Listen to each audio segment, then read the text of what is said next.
It is now streaming to Twitch. Oh no. Haha. Hello, lack of people on the internet at this point in time. There's 500 people watching. That would terrify. Be fun though. Yeah, well, I will do a brief recap. Although if anyone's watching this in the future, they hopefully remember what for them just happened. But for us was a week ago and late.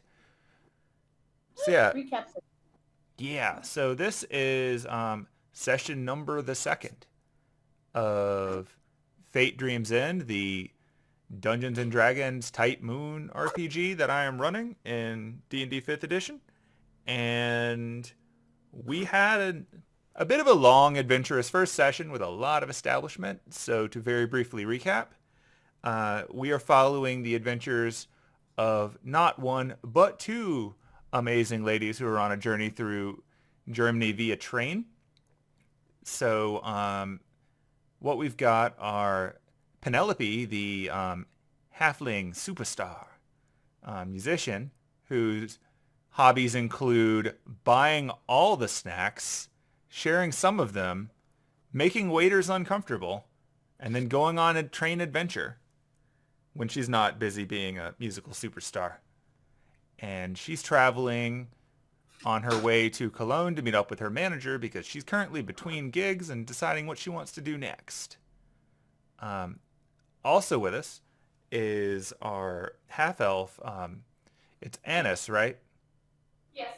Cool. I keep knowing that, but one of my coworkers' names is Elise, and that keeps jumping in my head. But yeah, so Anise. Anise is a half elf. She is a potion maker from London who is on this train because she's got to deliver a special potion to a special customer at a stop between the starting point and Cologne. So both of them are traveling independently, but they met pretty early on through what I can only really think of as dessert diplomacy. The two have become friends and also observed that someone was observing them through all of this. And because this is a dangerous world to be what's considered a phantasmal species, which is essentially a non-human magical type entity in the type moon world, they're understandably suspicious that someone seems to keep looking at them and like skulking away. So they followed the guy who was doing it. Over the course of a few incidents, it became clear that the guy that was looking at them was using some kind of illusion magic. Um, they tracked him down eventually through a bit of detective work. They found themselves in the first class car near the back of the train, where suddenly they noticed there were tiny spiders all over the place. The spiders weren't attacking anyone, but they were staring at them. It was a bit unnerving.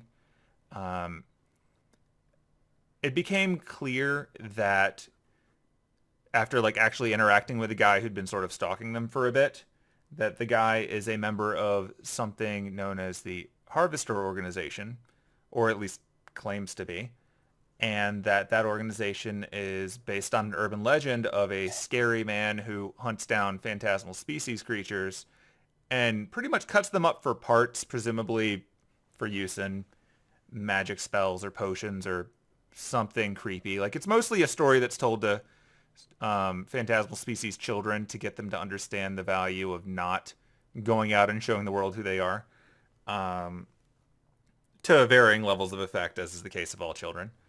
But this guy, they managed to get a handle on his phone, and it turns out that whoever he's been messaging um, identifies as part of this group. He himself is terrified of the spiders that are on the train and claims that there is essentially a giant spider monster or spider demon somewhere in the first class car, and he wants out. Like his job was apparently to find it, but the presence of two more phantasmal species on the train has really changed up the math. Um, Using his stolen phone, Penelope has managed to effectively antagonize whoever's on the other end of it, um, but then trick them into thinking that the phone was returned to its original owner through some minor image illusion. And now it's become clear that at the next stop the train's going to, someone else is going to be getting on the train to help out the first guy in apprehending or killing, depending, the spider at the back, And given the nature of this organization and the way that they were talking on the phone, it sounds very likely that this isn't going to work out well for our halfling and half elf. So, given all of that, it seemed a bit dire. But fortunately, a tiny little spider approached the not at all spider appreciating Penelope with a sticker of the Big Ben clock tower from, England, London. And through a little bit of spider dancing and communication, they were able to ascertain that they should follow it.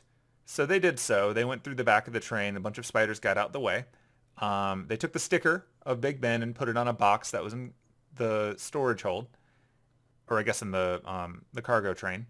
And when they opened it up, a really, really big guy who kind of looks like a mummy crawled out and proceeded to pick up the box that he was hiding in, which was way bigger on the inside than it should have been, and carry it to the back of the train. The spiders continued to get out of the way. Our two heroes followed to the final car in the back, where they have just walked in and they have met a kind, dark-skinned gentleman who they are assuming is the one that Penelope keeps referring to as the Spider-Man. That's definitely it. And it's the one calling him Spider-Man. Yep. Also, just to add a little bit of extra flavor, most of the conversations that have occurred on this train with NPCs have been in German, which Penelope does not speak. So there's been a little bit of lost in translation going in both directions. Anise has been at the mercy of being the mediator in all of this.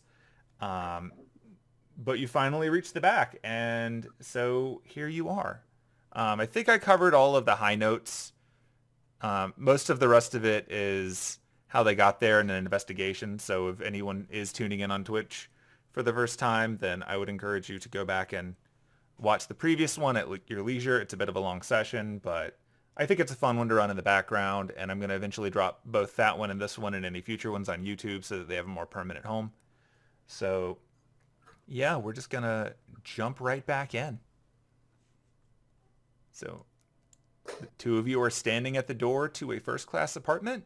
The big mummified-looking guy is sitting down on a couch that is absolutely too small for him. His feet are sort of hanging down into that box that he came out of, which does make a little bit of space in the room at least. It's kind of like a kid sitting on a swing almost. All of the tiny little spiders have spread around to give you plenty of space. And the nice gentleman is sitting on the bed at the far end, and he gives you his greetings. And he greeted us in English, right? Yes, it was in English.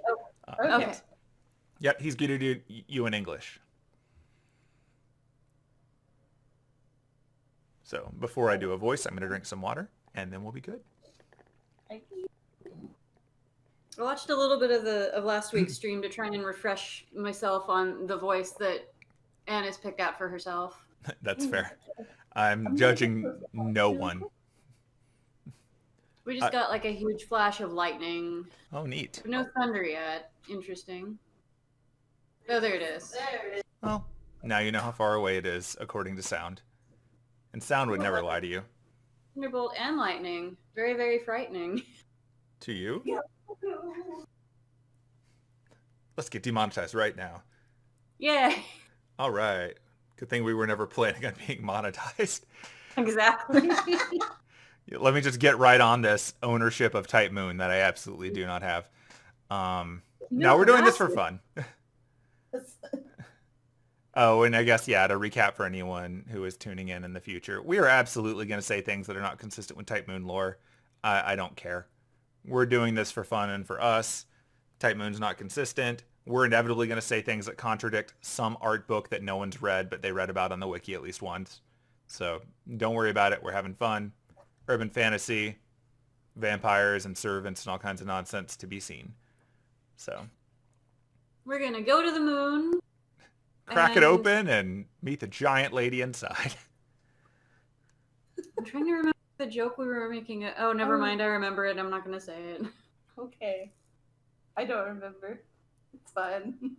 It's cool. It's a computer. You It's can fine. tell me later. Tell you when you're older. Also known Alright. as the future. Oh. Alright. Okay, we all good? Yep. Yeah. Hello and welcome to First Class. Have you been enjoying your time on the train? Oh, was that us? Yeah. Yep. Oops. And it is in English, so you do understand him. Can't quite say that we've been having the time of our lives. I mean, I don't want to speak for my companion here, but I personally have had better train rides than this. Why spiders? Well, you see, when a mommy spider and a daddy spider No. tolerate one another. I can only assume that you are the black man, I say, doing like quotes, air quotes, that strange man was talking about. It would appear to be the case. I've not seen any others on this train. Yes, excuse me, I'm being rude. My name is Kwaku, and I am known among our more maid circles as simply the Code Spinner. You might recognize my name if you spend any time in Clock Tower, though I would not blame you if you do not. Can you spell Kwaku? Out of character. Kwaku. Kwaku. Okay. Is it gonna be worth it to roll like a history check or anything to see if I recognize the You name? can. I mean, Okay. you actually might. So, Story. Where you are. Okay. I have no bonuses in history. I have no idea who this guy is. I'm no. gonna roll 2 just for the heck of it. Where's my history check? There it is. Hello, history check. Boom. Wow, Unfortunately, neither one of you has heard of this guy, so maybe he's overselling himself. Maybe. Could be. I've never been to the clock tower. I don't know. What are clocks?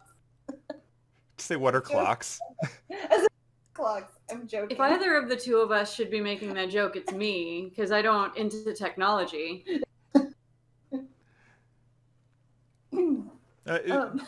Yes, do not worry too much. I don't blame you. The clock tower is full of, simply put, stuffy bastards. So So I've heard. it is an understandable place to avoid. I only really go by when delivering the mystic codes that I build. Shelly, I can see you looking at my bagel. Don't do it. So there's a couch that is basically being taken up by the mummy man. And Kwaku is sitting on the bed. On the back one, yeah. Okay. Would you like a seat? I drew a big circle. How did I do that? Oh dear. How do I get rid of it? Oh no! Okay. Yeah. Oh, it's not just letting me move my token for some reason. Like Oh last yeah, week. mine blocked too. I don't Oh remember. no, I also drew a big circle. Shit. Let's see. Oh no, how do we get rid of this? Let's see. Maybe It looks like you moved. Or it's a weird... waypoint. Oh, no, it's a circle of you pointing at you. Huh. Let's see if I somehow locked and forgot it. Well, I can still rotate. Well, Oh, that's good. important. I'm gonna dance. Dance. Okay, now try. Jelly. Let's see if you can move now. Oh, I think. Well, it's letting me pick up my token, but not letting me put it down. Oh wait, there we go. All right, Alright. cool. Go into the room. Yeah, it's not letting me go in the room. Go into the room. Is apparently being picky. I'm just. You know what? I'm going to make the room a little bit more accessible to you. We're now going to magically say that the bathroom door is open. Maybe having more space will make it easier to navigate in. No. Nope. Fair enough. Once again, the bathroom door has not done us any favors. You get over here. Brr. By all means, have a seat. I would. It's still not letting. Oh, wait, I moved! I think I moved you. Oh, there we go, there we go. But maybe now you can move now that you're in the room. Yay! Yay! I don't know why you couldn't before. We're all still learning. But hey, you're in Yay. here now. But yes, as to your question about the spiders, I've been relying on my friends, the spiders, to keep an eye on things once I noticed someone was snooping around. You can never be too careful. And they're a remarkably useful information network. So you're just friends with the spiders? They're not familiars or anything like that? No, I just talk to them and they talk back. In Druidic? It's a little more complicated than that. So as strange as it is, it's actually possible to... So, speak with animals? I wish I did. You know of it, though. I know of it, yes. So I crafted a mystic code that allows me to temporarily imbue animals with comprehend human or comprehend speech. They can't speak back, but they can understand. It just takes them a little while. I'll say to him in Druidic, do you understand what I'm saying? He's just staring at you. Gonna take back in English. Gonna take that as no. Good. Someone didn't teach you a language you shouldn't know. Excellent. No, although that is fascinating. I have known many druids, but they have been very tight-lipped. Seems to be the norm. That's the norm, yes. But I have found it very helpful to allow small insects who are willing to communicate the ability to understand us and just send them around. I mean, technically they're arachnids, but never mind. That is admittedly true. You're speaking the truth. The human dichotomies are quite impressive.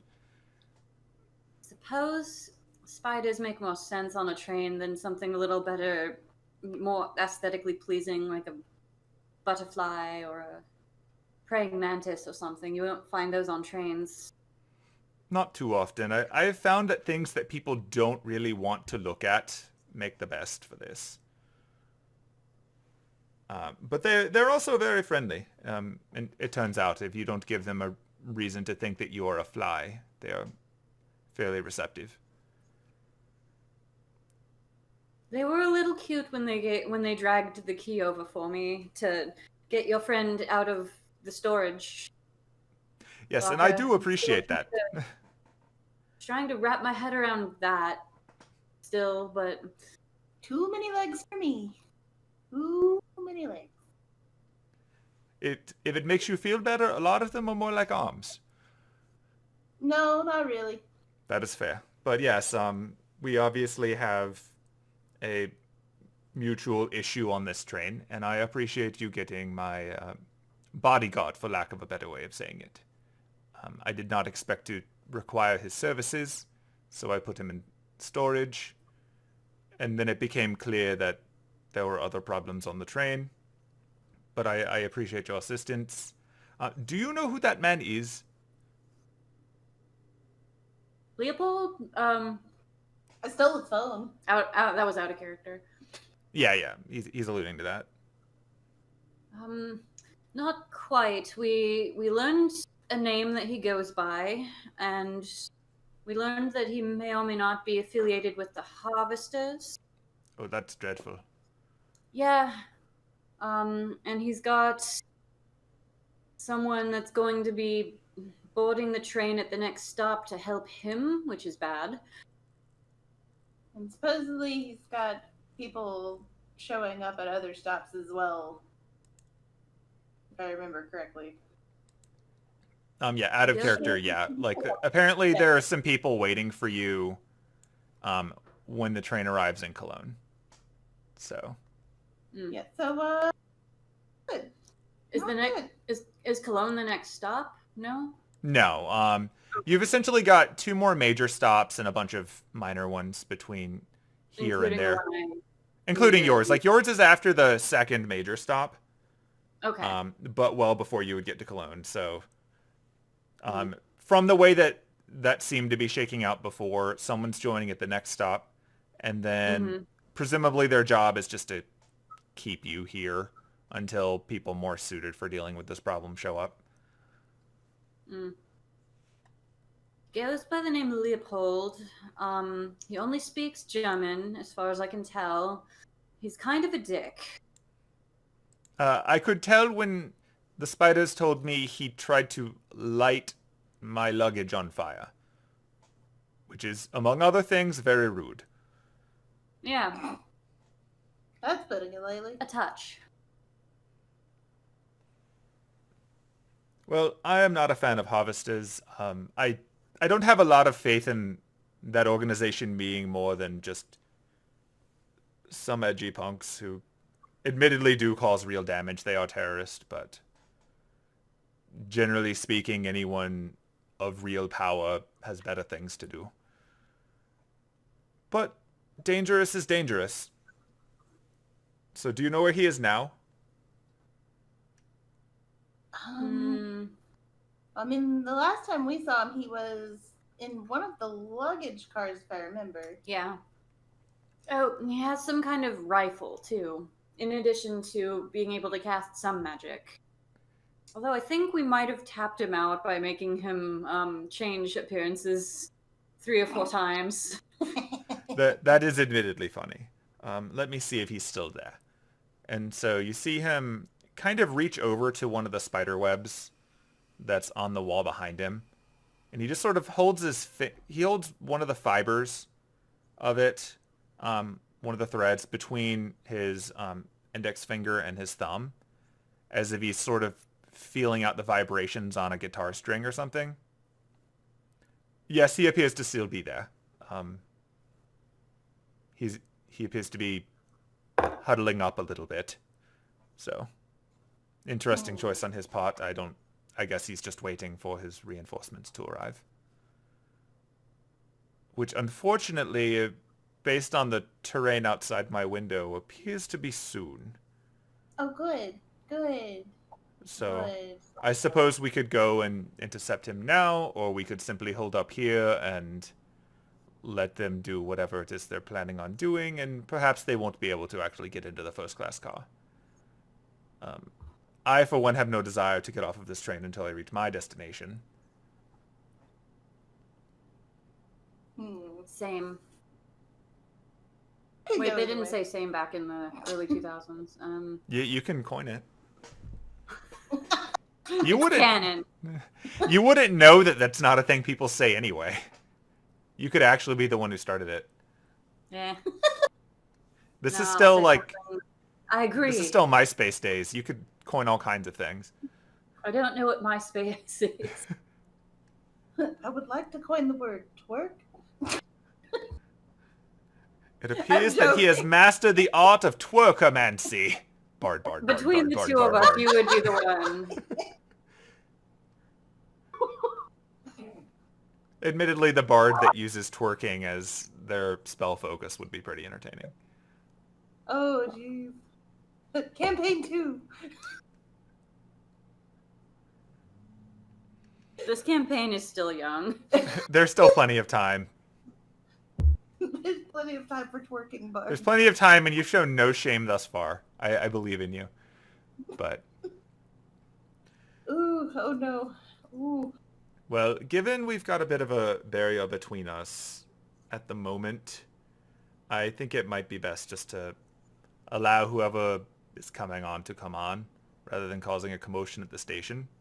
I would personally rather not endanger any bystanders, both for their sake and because, quite frankly, the last thing that I would like is to have some executioners or church officials snooping into my business. I mean, that's fair. If you think he is sufficiently afraid, he may wait us out yet. Oh no.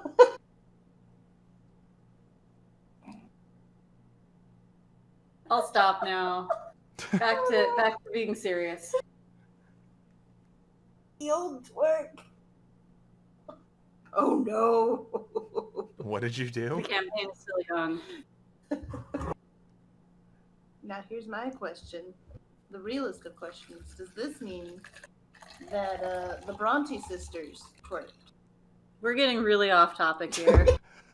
Let's get back to ye Okay. old D&D. Look, it's up to you who you want to summon in a Grail War to ask these important questions. Just summon Charlotte Bronte. Okay, I only have one question. Then you could go back to where. Did you twerk? Okay. Inexplicably, a Lancer goes, yes, and then disappears. Ah! Excellent. Game over. Well, if I'm out of the war, let's go hang out at the church with the officiator and just hope for the best. Let's teach the church to twerk. No. No, and please just pay. You'll pay for the fact that now I have Kotomani Kire in my head just twerking. Like a stupid sexy Flanders moment, or what? Like, Yeah. I'm just like, I wish I could not be mentally seeing this. I wish I could do a voice as deep as his just to make a joke right now, but I can't. I'm not capable of a voice that deep. We just need to call up Joji Nakata. Yeah. Let me just reach for the phone. Wake up! You're needed on the other side of the world. It's like 8 a.m. over there now. Yeah. And he's an old guy. He's probably awake. Doing That's fair. Joji Nakata things. Yeah. That's Okay. fair. Well, I will keep an eye on that car unless you would like to approach him first. I'll defer to the two of you and your experience here, because I'm quite content to just wait this out. I mean, I'm personally not a fighter. So I'm also kind of waited out. Don't think he would like to see us right now, personally. Although personally, I would love to harass him with his phone some more. But, I mean, you do have the phone still. I could, the word is text, right? Yes. Text in German asking what his boss is wearing. Just, so boss, what you wearing? He hasn't answered the first 5 times I've asked. Well, you asked in English. But he's English. Yeah, admittedly, right now there's an okay chance that they believe you're actually him. Mm-hmm. Which is always I mean, fun. if you want to try it, go for it. Here's the phone. I guess the question, I just take the phone and I actually do type in German, so boss, what are you wearing? With a winky face. And do you send it? Sure, I send it. All right. But I'm just doing that as I'm also going, so I guess the question is, do we need to get Leopold out of the way, neutralize him as a threat before we get to our destination? I suspect that if it's just him, it will not be that hard, especially if he's as depleted in resources as you say. He does have a gun, though. Shelly. Ma'am. I'm looking at my spell list. Admittedly, we could always just tell security he has a gun, but I don't think that would be very responsible. I really wouldn't.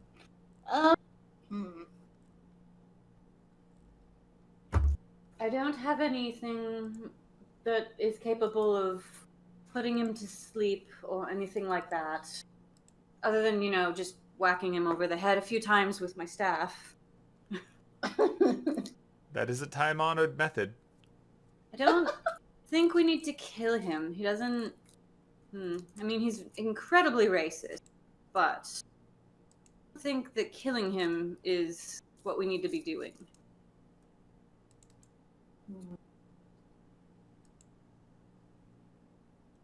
Oh, right. I didn't show you this. So this is the picture that I was describing last time, but didn't actually... Since you've got the phone out anyway and the picture would still be up, I'm going to share this picture with you. Oh, like with the creepy harvester symbol? Yeah. I've actually got one now. Neat. Where are you, picture? Where did I put you? Don't you love it when your players do something that you weren't expecting? That's a big part of the fun of it. Shelly. No. You have a bucket full of toys. You don't need to play with these Hershey's Kisses that I'm trying to eat. Like, but I want this. But it's discount candy day. Ugh, between the weather and the traffic and checkouts, There you was... Oh, that is creepy. I was out for, 5 hours buying groceries and discount candy. Yeah, and ooh. Mm-hmm. Yep. That looks like it might hurt. Just a smidge. Yep. Ew. It is sufficiently internet edgy for the 2005 era. While I'm thinking about it, I'll just, after sending the "What are you wearing, boss?" text, I'll basically turn the phone around and show shoot, his name's not Quark. Quaku. Kwaku. Kwaku. Oh. Well, that would definitely be edgy. That is the term, right? I'm not as versed in Yeah. vernacular.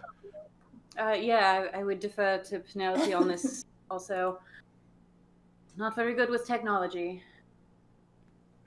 It moves quite quickly, and It really does. I believe I am slowly catching up to it. I got a phone in my home, not here, and it does connect to the internet. Penelope pulls out her BlackBerry and is just like, I got this.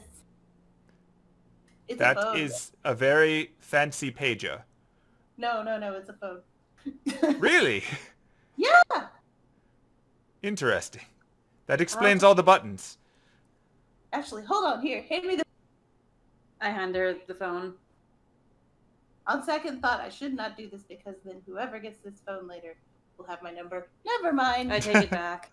Have I gotten a response in German yet? So you know how when someone is typing a message but they don't send it? That's what you're on right now. You've just got the little ellipses that are implying that a message is coming but has not been sent.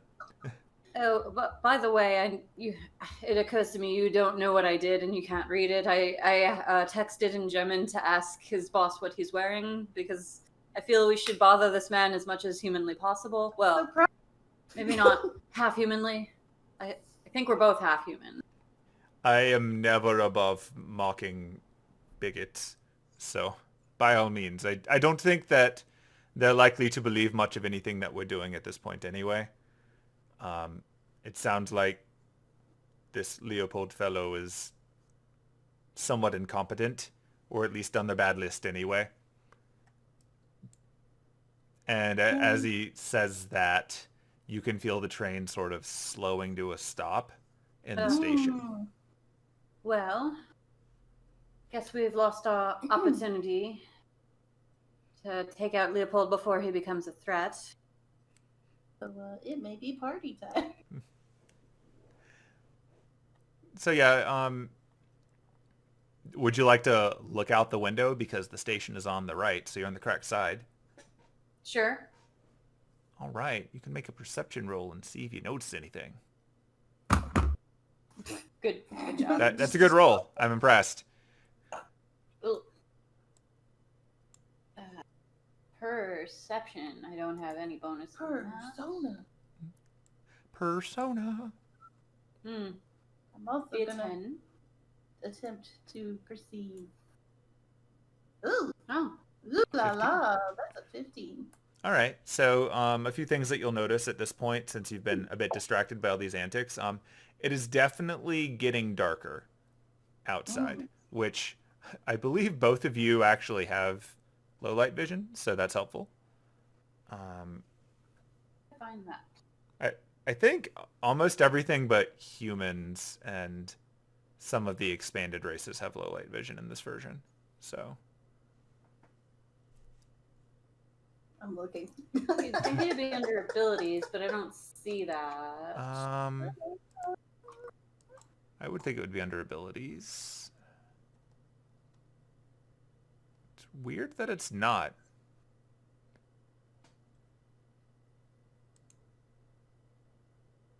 Oh, it says it at the very beginning on the first slide. Under main, under senses. It says what kind of vision you have. Oh, okay. So you've got dark vision. I do have dark vision. Name under where? Underwear. Oh, Penelope doesn't. Okay. So name, class, and level, and then there's background and race, and then there's abilities and senses. Oh, and yes. it would be under senses. Nope, nothing. All right, so you can't see in the dark. All right, well, fortunately for you, because we're at a train station, there is lighting. But it kind of puts the two of you on a bit more of an even ground here. So both of you can see that there aren't too many people out here. Like some of the people that were on the train before have gotten off. You can see from the signs and you can hear from the little over the speaker thing that you have reached the stop for, let me butcher some German here. Oh boy. It's important to mispronounce everything, right? Yeah, it's key. If you never pronounce anything correctly, then it becomes a running gag. And There then you go. can pretend you're doing it on purpose. All right, well, you have arrived in Mainz. Hmm. M-A-I-N-Z for people who are out there trying to find out how to actually pronounce this. Well, I'm glad that you didn't say Maine. I'm assuming Mainz because German. I could be entirely wrong. In the future, maybe I'll do the thing where you click on it and it tells you how to pronounce things, but that is the future's idea. So, but yeah, you can see like there are a few people getting on the train. A few people that you recognize from earlier are getting off of the train. In the interest of not bogging down stuff with even more details, I'm going to use the same tokens that are already on those cars and say they happen to sit in the same seats, but just acknowledge that they're not necessarily the same people. But yeah, you got some people coming on, some people going off. None of them particularly stands out to you as unusual or suspicious, with the exception of one person who is wearing a bit of a business suit, which just looks out of place around all the other traveler people, because again, this is more of a fun scenic thing. Like, he's wearing a business suit, but he doesn't have like a briefcase or anything that implies that he's going anywhere for work. So that's a little bit weird. Let me show you what that guy looks like. See how visible that thing is. There you go. He's all tiny. All right. Can you see him and his label? Mm-hmm. And Cool. even with my 10, I see him. Yeah. Like he is standing out a little bit. Like he's a weirdo in like a purple suit. So. Well, he certainly looks cranky. Does not look the happiest. No. Compared with everyone else, I think he might be a man. Probably. He Yeah, certainly Kwaku's doesn't going to look out the that window too. That does seem the most likely. I think I will have my friends listen in and see if he is the one who ends up approaching Leopold, I think you said his name was. Mm-hmm. And we will see what happens. So in the meantime, I guess just sit back and enjoy the train ride. So a few minutes pass, they call the all aboard, and the train gets moving again. Were we able to see if this guy got on the train or? He did, yeah. He was one of the people getting on the train. Okay. So there were, like I said, there were a few other touristy people. This one just looks a little bit out of place because everyone else you've seen who's actually dressed up is like carrying stuff and is presumably going somewhere. This guy just shows up without any luggage. Gotcha. And that's the only reason he's really noteworthy. All right, so the train continues on. The little thing over the speaker informs you that the next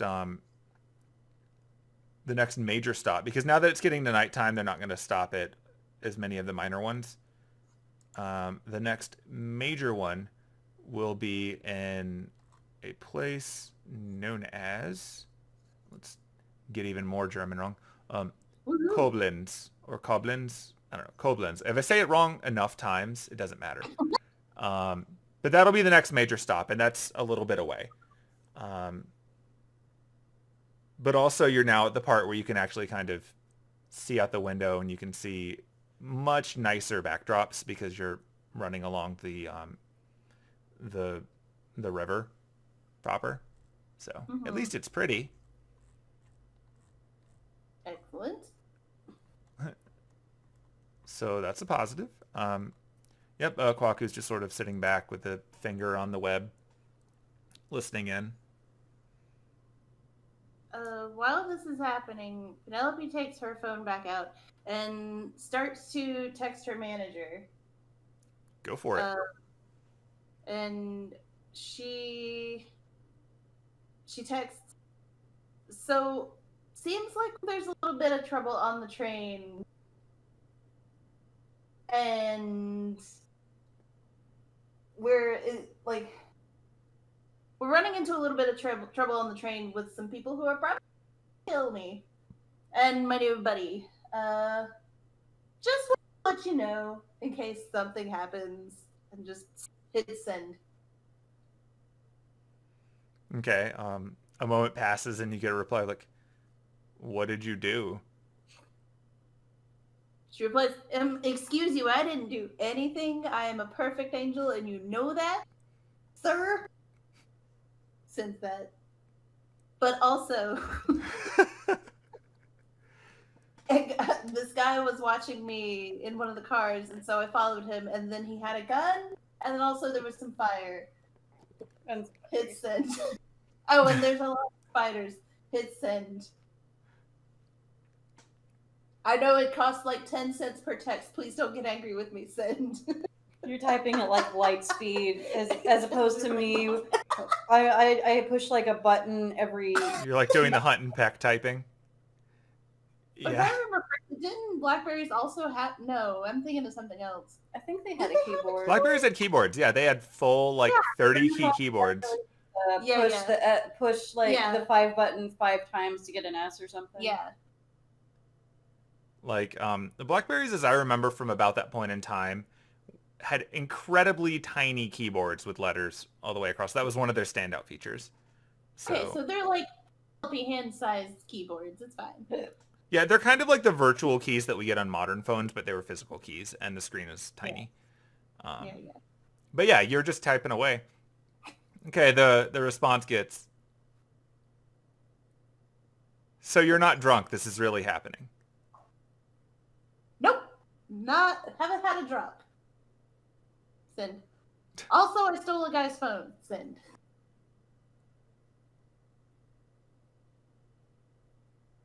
To be fair, he was trying to kill me. Send. Ow, ow. Bam. Okay, after a moment there, you've known your manager long enough to know that your manager does take threats to your life seriously. Yeah. But also, you've had enough incidents where it's understandable to ask. As we've already seen just in game, Penelope has a tendency to do things to see what happens and to stir up stuff. A little bit. So it's kind of understandable to check, but also to understand that you probably did stir up something. Whether or not you admit to doing it, the danger could still be very real. So, to your knowledge, have you ever told your manager that you're not a really short human? Is that something you've been open about? I would assume she has talked to him about it at some point. Okay. Because I feel like that would help. That would help him help her, and she doesn't see any reason not to tell him after a while. Yeah, and that's That's fair. I mean, you've been around him enough that you've had plenty of chances to, you know, get a feel for him and what he's about and all of that stuff. Well, then, okay, we're going to say that you let him know about what you were at some point relatively early on, and that, you know, what you were is something that could be in danger from time to time. So he's kind of, like, he's taking this seriously now that he knows you're not just screwing with him. Yeah. So he's going to reply back and say, would you feel safer getting off at one of the early stops and hunkering down until I can get there, or are you going to ride it out until you get to Cologne? She says it would probably be safer to get off earlier because from what I can tell, this guy has backup, and he may have more backup further down the line in Cologne. So, yeah. Okay. Since All right. that. You said you found a friend, so stick with your friend and let me know which stop you're getting off at, and I will try to have help meet you there. Should I involve the authorities? Not yet. Okay. I'm wiggling my thumbs. I'm just Stay watching safe. you, fascinated. Okay, smiley face.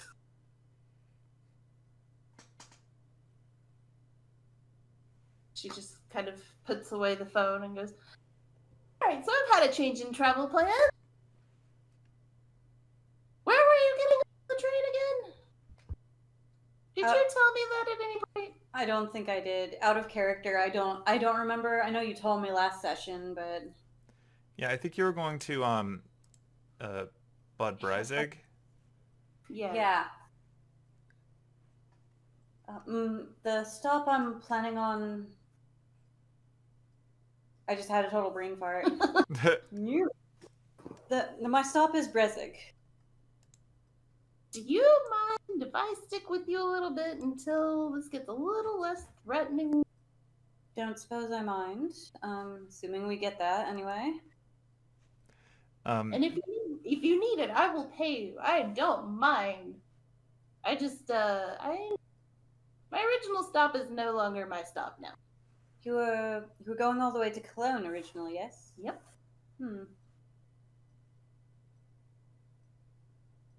I don't mind. I'm simply hoping to deliver a potion to someone.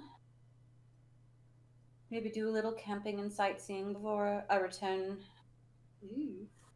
to London, right? Yeah, London's where you live. Returning to London. Ooh, London. Kwaku sort of leans over and goes, did you say you're going to Breisig? Yes. Fascinating. And you're delivering a potion. Out of curiosity, are you delivering a potion to someone a bit west of Breisig? I'm gonna Because insight I may check. know someone. I'm gonna insight check him Go before for it. I actually confirm or deny. Oh, it was almost a 20. He doesn't seem to be saying anything, like trying to be misleading, although he is interested. Gotcha. Yes, it is west of Brezig, from what I can tell. Do you mind telling me a bit more about this potion? I know some people in that area, and depending on the potion, I might be going to the same place. Oh. Well, it's a potion I've been brewing for them for many years. Oh, I just swerved into German. I've been brewing it for them for years, and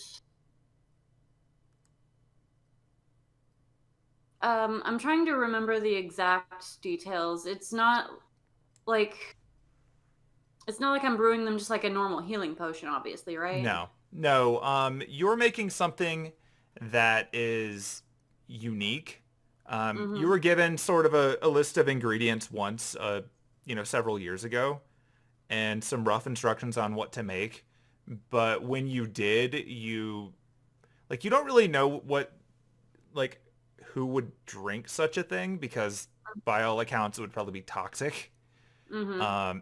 Like some of the ingredients include things like mercury. Like that's just weird to include. Yeah. But you sort of got a feeling for like whatever the stuff is supposed to do, the way that it was being done was pretty shoddy. Like just the ratios didn't make a lot of sense. Like maybe they were just someone who didn't really know what they were doing, but was getting more or less what they were going for.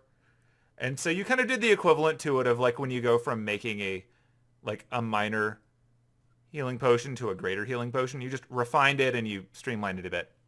And so you Gotcha. provided the normal one and a better one back because they were paying you pretty well and they were happy with it. And so you continued to be their go-to potion person about once a year. Mm-hmm. So like you don't really know what it's good for, but you Mm-hmm. know it's something that they're happy to pay for. Okay. So to tell you the truth, I don't really know what it does for them. A normal person ingesting it would most certainly die because it's definitely toxic, but they pay good gold for it every year, so I keep brewing it for them. Do they pay in literal gold? Yeah. I'm fairly confident we are going to the same place then. Interesting. Are you familiar with the Einsburn family? Am I? You Do I can need roll to... history or Arcana for that. Either one works here. I'm Both of you familiar can. with the Burn family, but I don't know. Yeah. If I roll too badly, I definitely aren't. All right. I'm Like rolling. they're pretty well known that it's not going to be a high difficulty number.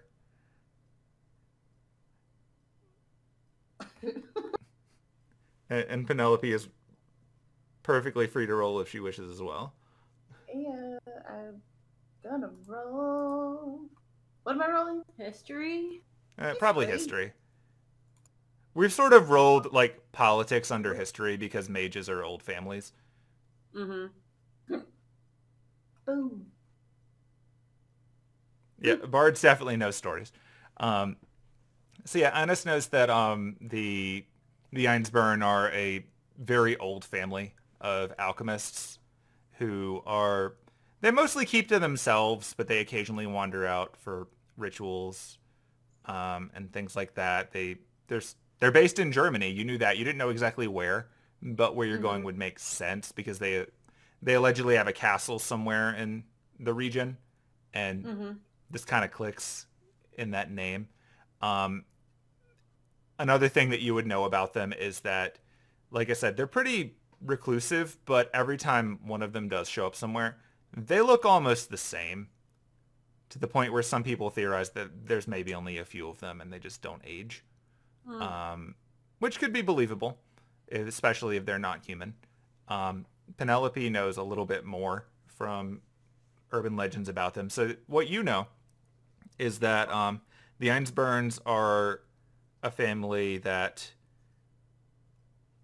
for the most part, a long time ago, died out. Uh-huh. Like the actual people that were doing it, like they were really heavily invested in, like all mages, trying to get to the root. Most of them died out by literally killing themselves. Yeah, that's not great. But one of the things that they were definitely known for, among their other alchemical accomplishments, was that they created homunculi, and they make the best homunculi. They make the best artificial people, like out of anyone.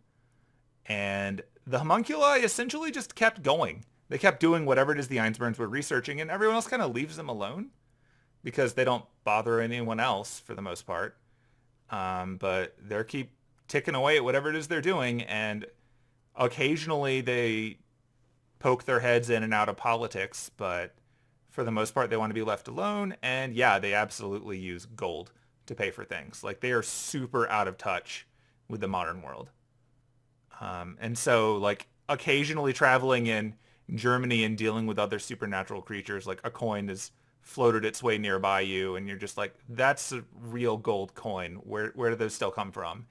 And most of the ones in the region probably at some point came from the Einsburns. Cool.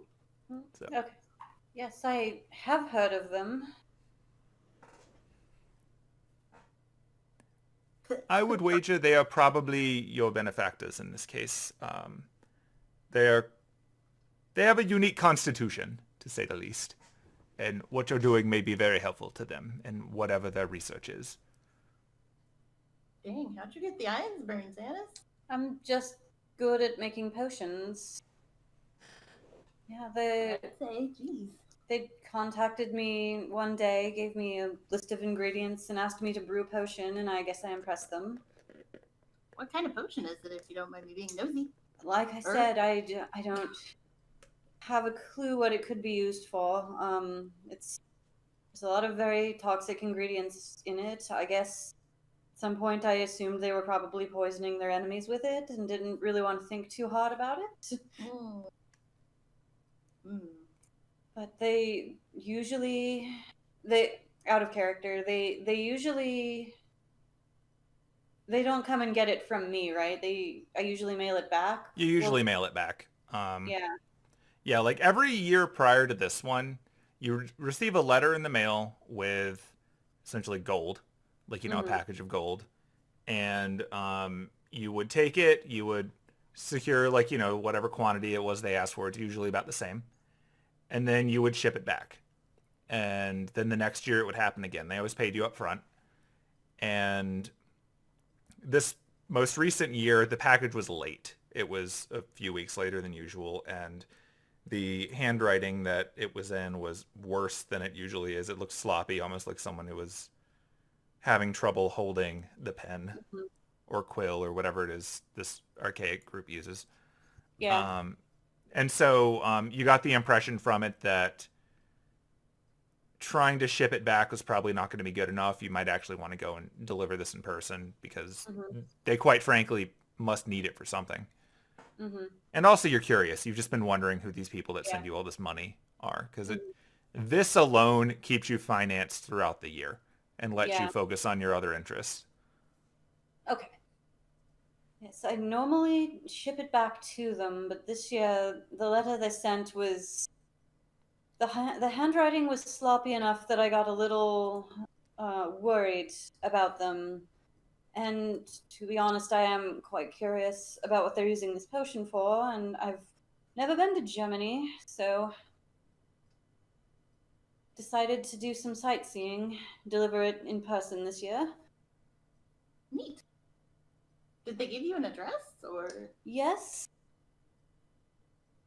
Cool. Yeah, you've got an address. The location is a little bit to the west of the stop that you're on, but it's accessible via, a few degrees of public transit. You did a map check early on before you left, so you weren't just going into nothing, and you know that the address corresponds to a place of business that's up in the mountains near, it's like a small mining area, but also there's a giant forest nearby. So presumably whenever you get there, you can get directions. If, now that you know that the context of there's probably a castle involved, it's probably going to be a lot easier to find than it was going to be before. So it's somewhere up in the mountains to the west of my destination stop. Now that I know there's a castle, I'm even more fascinated. Oh, it is quite the castle. It's almost like a storybook. Well, I hope we make it there so I can see it. I'm quite confident in us, although now that I'm checking it does appear that the fellow you pointed out is speaking with Leopold over in the luggage car. According to my friends, he's yelling at him at the moment. They're saying that apparently Leopold was supposed to simply keep an eye out and not draw any attention to himself. And apparently he did a bad job of that. I mean, I noticed him, and you definitely noticed him, so he's not the best of spies. No.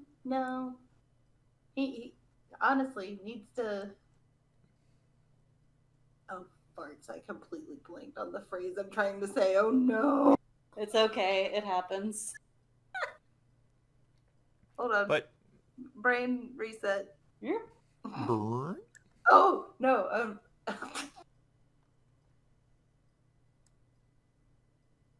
Reapply. you all right? Ignore me. Pretend I wasn't saying anything. It's fair.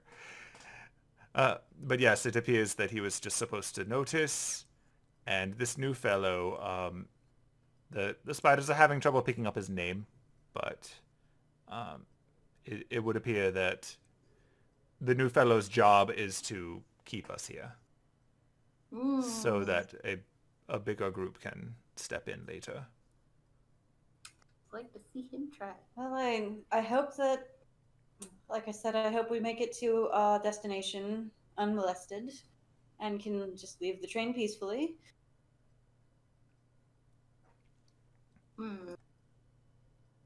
Oh, interesting. Now they are saying that the new fellow is talking to the other people in the first class area.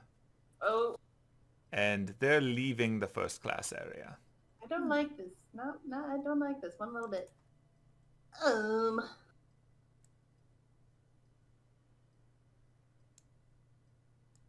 He did not appear to have much trouble getting past the door. This asshole have a ticket. That's rude. Yes, he's talking to people in the other cars, and they are leaving. Leaving the train, or They're going up to the front. They're apparently all going to the kitchen. Or to the dining cars. maybe they're all just hungry. Have we left the station? Yeah, you've started moving.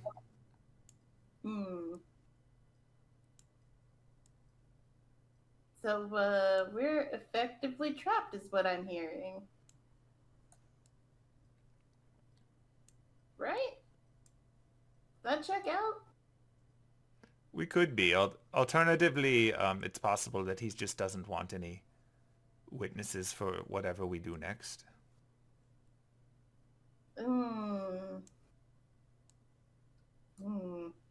Like, if they are, in fact, bringing in a team of people to deal with us, or at least a few more, it may be in their best interest to not have an audience. Okay, this is gonna sound like a really weird question, but since you have a room in first class, I assume you know. Do we get room service in here? Oh, yes, it's wonderful. Okay, this is relevant, I promise. How do we call them? There's an intercom over near the door. You could just push down the button. Okay, cool. I'm gonna order some room service. Of course you are. But that will get the waiter back here, so we have a witness. Or at the very least, if he can't make it here, it will alert him to the fact that there's some trickery. And if he does get back here, we'll have snacks. Very true. Everybody wins! Would like some ice cream. I wasn't actually able to get any. Alright, cool. So Penelope gets up and walks over to the intercom and pushes the button. Okay, after a second, you hear a tone. And in German, Oh no! you hear someone say something you don't quite understand, and then after a pause, they repeat it in English, or you assume they're repeating it. Like you could Anise can tell they're repeating it. It's like, yes, how can we help you? Yes, can I place an order to be delivered to whatever, she looks over at Cocker. What's the number? We are in 2-2. Can I get an order delivered to room 2-2? Yes, of course. What would you like? Okay. You should have a menu under the intercom. Okay. Anise, what did you want? You said ice cream, right? What kind? Just vanilla, I suppose. Okay, so we want an order of vanilla ice cream and Kwaku, do you want anything? No, I'm good. You sure? Yes, I should be fine. Alright. Okay, so he doesn't want anything. But could I also get some vanilla ice cream, but like with some sprinkles on? Of course. Okay, and takes her finger off the button. Mummy dude, do you want anything? It sits still. I'll take that as a no. Alright, yeah, that's all. We're good. Very good. We'll send it right back. Thank you. And now we wait. Yep. Yep. It's Steve. I guess I'm scoping out the size of the room and the size of the hallway and trying to figure out strategically if I can wild shape and what I want to wild shape into, should the need arise. Oh my god, they really are all in the dining car.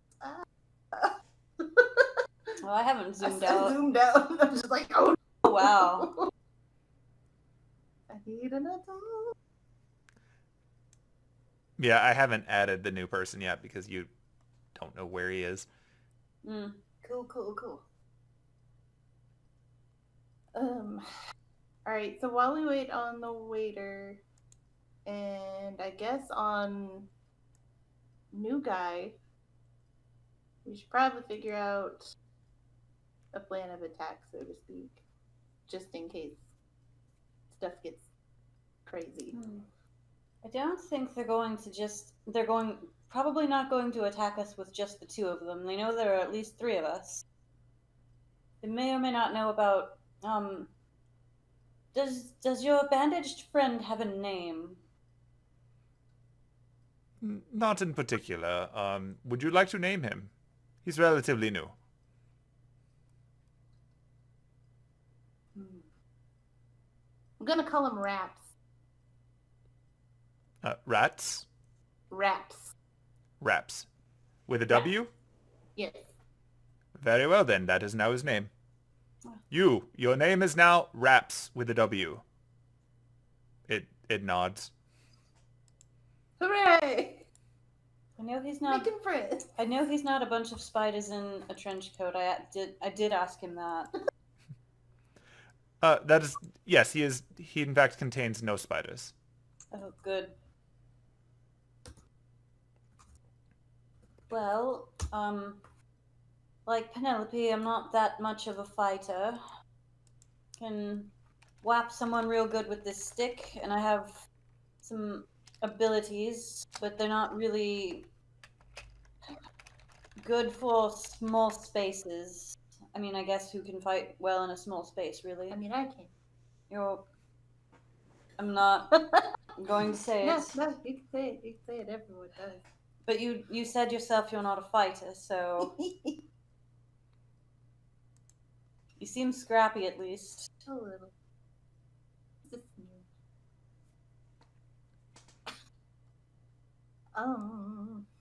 Oh, that's interesting. It would appear that someone is attempting to deliver your ice cream, but they are being stopped at the entrance to first class. It appears the new fellow has said something to them that the spiders don't understand, and they are nodding and walking away with your ice cream. Those bastards! Well, that's interesting. I want my ice cream now that I've talked about it. They're at the entrance to first class. There are 4 of us and 2 of them. We know Leopold he has a gun, and that's probably about it. Have I gotten a response on the phone yet? Nope, it's just been sitting. Oh, jeez.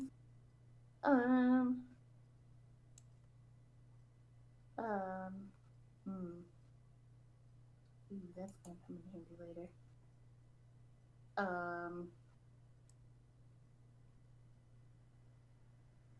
Shit, I had a train of thought.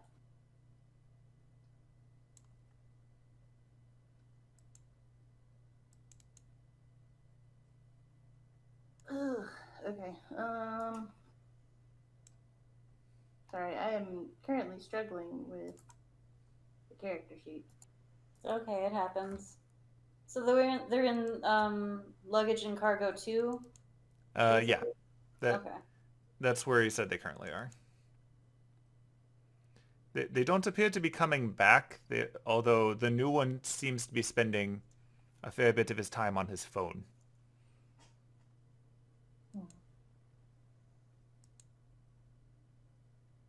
Darn, I wish we knew who this guy was, because then we could totally send text from this burner phone. We looked and there weren't any other contacts in it, right? Right? Yeah, Yeah. Oh. None of the contacts in it were labeled either. Cool. Darn, they're one step ahead of us. They're using burner phones.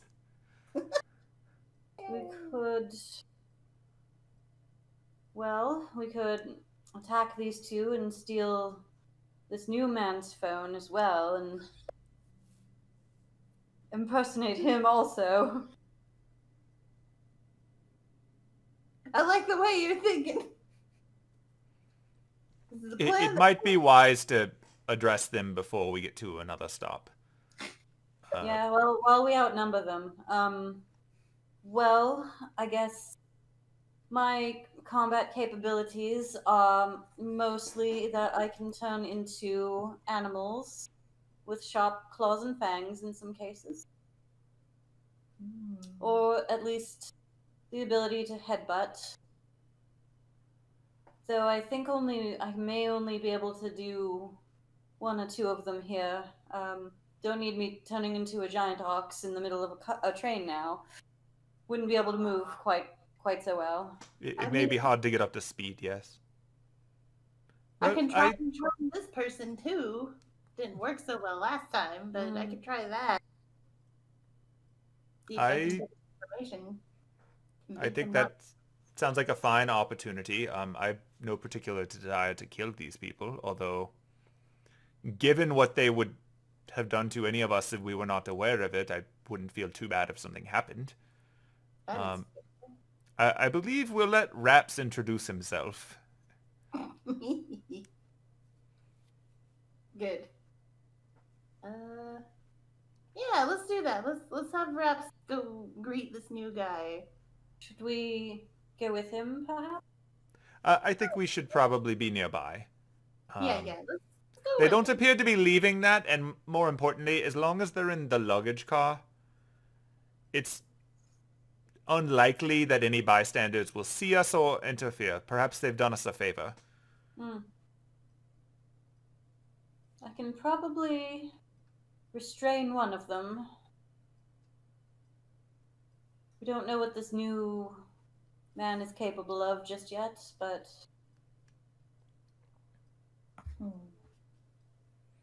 Do you think it is likely that he has convinced everyone to go to the front without using some sort of special ability?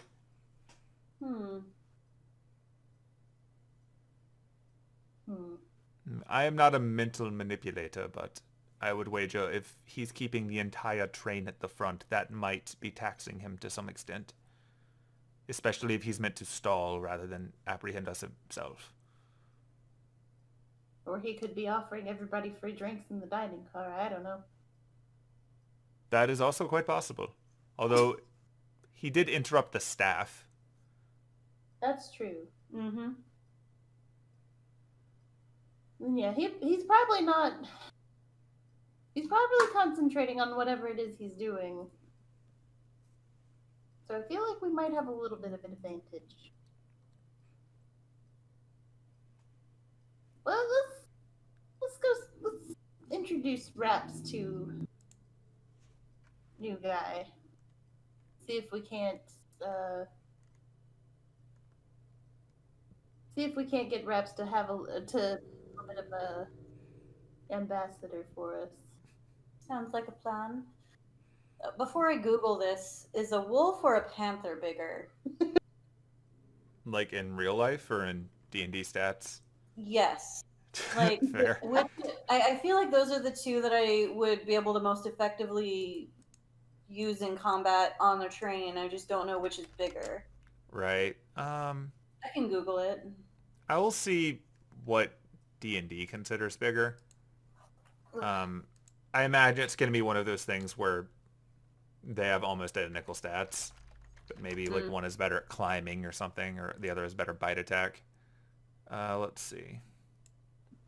The wolf has pack tactics, which gives me advantage on attacks if there's an ally nearby, and the panther has better stealth, from what it looks like. That makes sense. Yeah, that's reflecting what we have here. It looks like the wolf has a little better AC, a little less HP. So they seem like a pretty even trade-off in either case, but you're probably not going for stealth right now. No, and the panther gets claws. That's a big difference. Yeah. Does bark skin stack? Can I be a bark skin wolf? Yeah, I guess it does. Does bark skin have concentration? Oh yeah, so I can't do both. Yeah. Yeah, I think you lose concentration when you turn into an animal because you lose your... That's something that I should really look up for the future, given I imagine it'll be happening again. Well, now I know, so I probably won't try that. Well, for right now, given you're on a moving thing, it's probably better to keep your human feet so that you have arms and can grab onto things. But alternatively, you just turn into something that surprises the crap out of them. That's the plan. If there's anything that's on the list that isn't on yours right now, because I think I only put some of them, let me know and I can drop it on for you.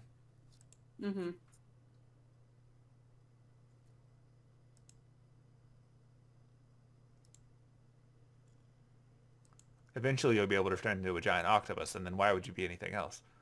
But what we need to do is we need you to take a field trip to somewhere that still has dinosaurs so that you can have dinosaurs on your list. Let's just go to that dinosaur volcano island from Sailor Moon. I can go to a museum. But look why at would you do bones. that when you can go to a dinosaur volcano island? This isn't Sailor Moon. I mean, I think at this point dinosaurs would probably count as phantasmal species because people don't believe they exist in the modern sense, but that doesn't mean you can't find them somewhere. That could be a fun thing to do in your downtime. Just go looking for other creatures to turn into. And then you turn into a unicorn and stab someone. But yeah, so I guess we're ready to go. Yeah. Seems good to me. All right, lead the way, Raps. Brr, brr, brr. I moved into the doorway.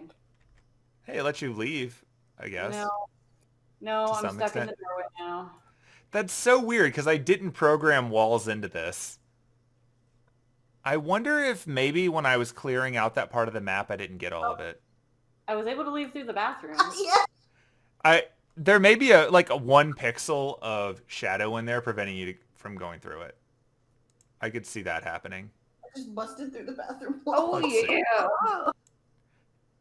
Well, you see there's a bed in that room now, but whatever. I think there was a tiny little bit, and that's why you couldn't go through. I'm gonna poke my head back in the door. Are you coming along, sir? Or Of no? course. Okay. I was just getting an idea. So apparently right now, the two of them are looking at in the direction of the passenger sleeper rather than this way because the spiders have decided to start spelling out obscene words in the wall at them. I wish I could say that was my idea, but they have a sense of humor.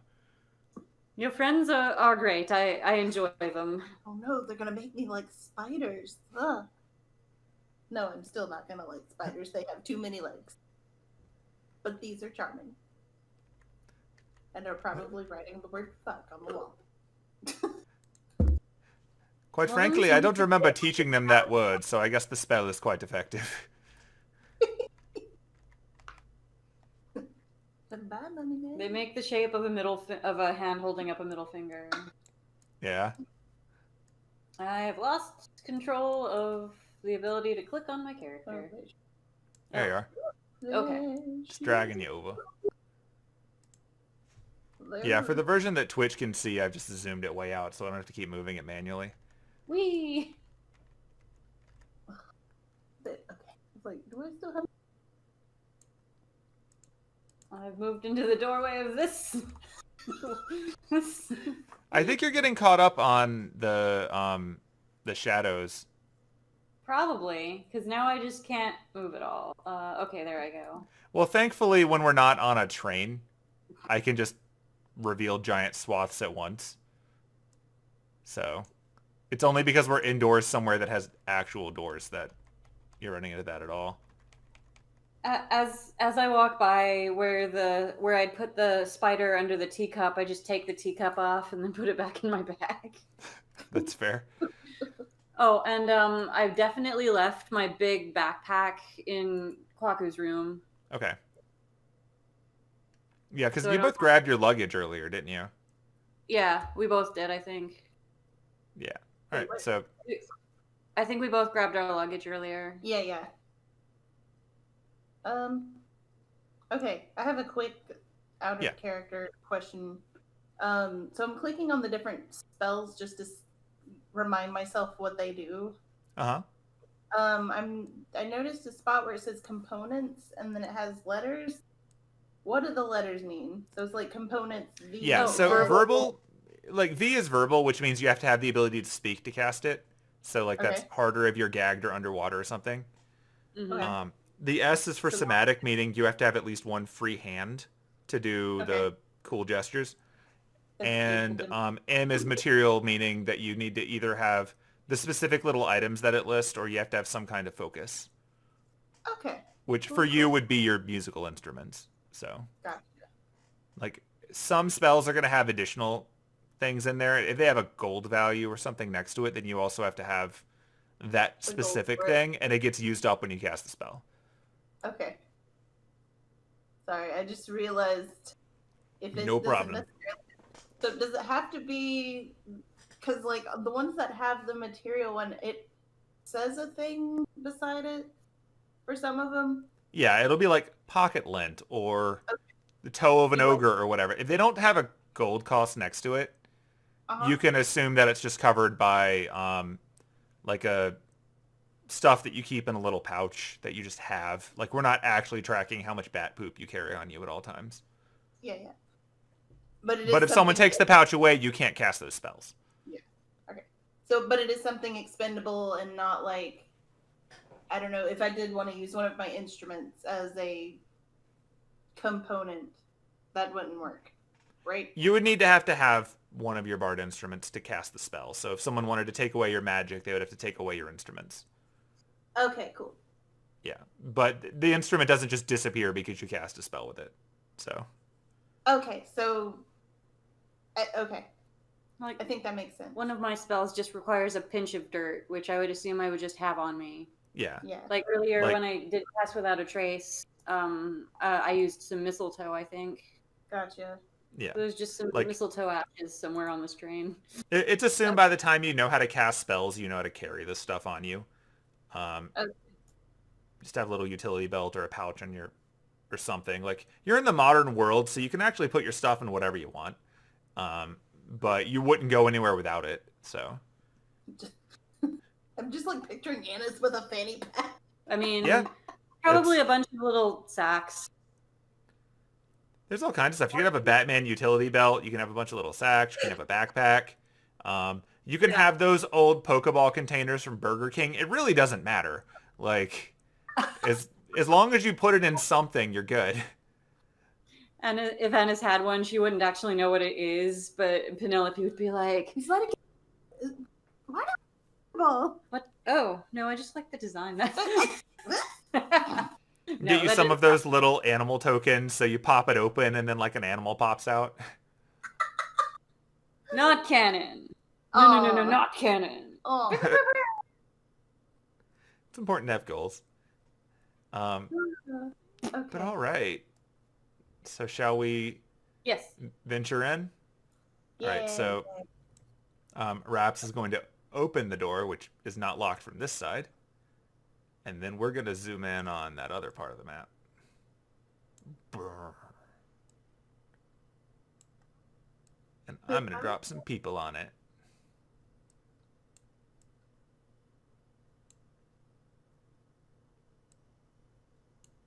I'm also looking forward to when we're on smaller maps. This one's pretty wide. I am stuck again. I don't... Okay. I like how I forgot that I dumped a whole bunch of spiders outside the train earlier. They're just out there. Nope, I'm stuck again. They're just like crawling all over the train. Oh, that's the secret. I just have to complain that I'm stuck. No, I can actually see it. So I can see where the black line that's preventing you from moving is. And now that I know that, I'm just going to go ahead and liberate you by making all of this part of the train visible. You know what the inside of those rooms look like. So there's really no point in keeping this up. Yeah. It doesn't mean you know what's in them. It just means that, like, obviously, those are rooms. Yes. They were rooms the whole time. There. Now you should be able to much more freely travel. Hooray. You are now free to move about the cabin.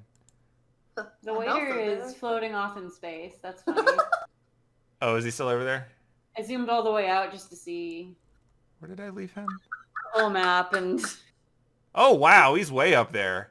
Boy, waiter. All right, we'll get down here. Train and is just running for the mountains, apparently. Like, well, they don't dream anymore. Admittedly, the waiter was the last form that you saw the dude in. So, sure, there he is. He's there freaking out with his gun, looking like a waiter. And Well, no, he dropped that form. I'm pretty sure he did. Yeah. Oh, did he? Yeah. Okay. Maybe that's why I threw him off the map. That would yeah, make sense. Yeah, we all right, saw well him then. in his, discount Unarakami form. Oh, yeah. Got it. Okay, well, the actual waiter is up there now then, so either way, his token has been found. Let's... The waiter had a twin the whole time. Oh, no. Okay, let's drop some of these tokens in here. Boop. It's that guy. Is that Pokemon? It's a douchebag. And that guy. I can and will continue to steal pictures from Kanan. You're the thing that looks like Type Moon but isn't Type Moon, so your art is on point. You look like really low budget versions of other characters, which is impressive when we're comparing against the equivalent of Microsoft Paint. Kanan's a mess. But yeah, so they're over here and they're bickering, and over here are the spiders that are mocking them. And they are turned towards the spiders, correct? Yep, they are currently looking at the spiders. And the new guy is bitching at Leopold. Leopold is pointing his gun at the spiders because he's having a breakdown. And now that you've opened the door and you've shuffled in, they're starting to turn around. If you would like to do anything before they can react, you are welcome to start combat. Otherwise, we get to talk it out or whatever. You want to just blitz them? Can I cast minor illusion? And wait, can I cast minor illusion? You can cast minor illusion. It's a cantrip. Oh damn! It won't reach far enough. Never. Because the blocks are 5 feet, right? Yeah, the blocks are 5 feet. Okay, yeah. But keep in mind that, like, even though on the map it's all open and empty, there's actually, like, luggage and stuff running along the sides. So the row in the middle is most of the space. In fact, like, Kwaku down here is kind of cramped. Yeah. He's just trying to not be all up in your business. So the important thing is they're going to have a hard time getting around the actually bigger than the square guy in the middle. It's a good thing I'm hiding behind him. You are practically invisible. You actually, I think, have a trait for being smaller than big things. Naturally stealthy. Like, you can just take a hide action without leaving that space, I think. Yeah. which is funny. But yeah, so like if you would like to do anything before they get a chance to react, you are welcome to. I'm gonna cast Charm Person. Okay, which one? On new dude. So, okay, does Charm Person have like verbal or somatic components? Like, can I see that you're casting? All right, I'm going to guide you. Okay. I'm going to give you guidance. Okay. Okay, Charm Person's a save on the other person's part, right? Yeah, they must make a wisdom saving throw. All right, I'm going to add everyone to the combat tracker so you can actually target them.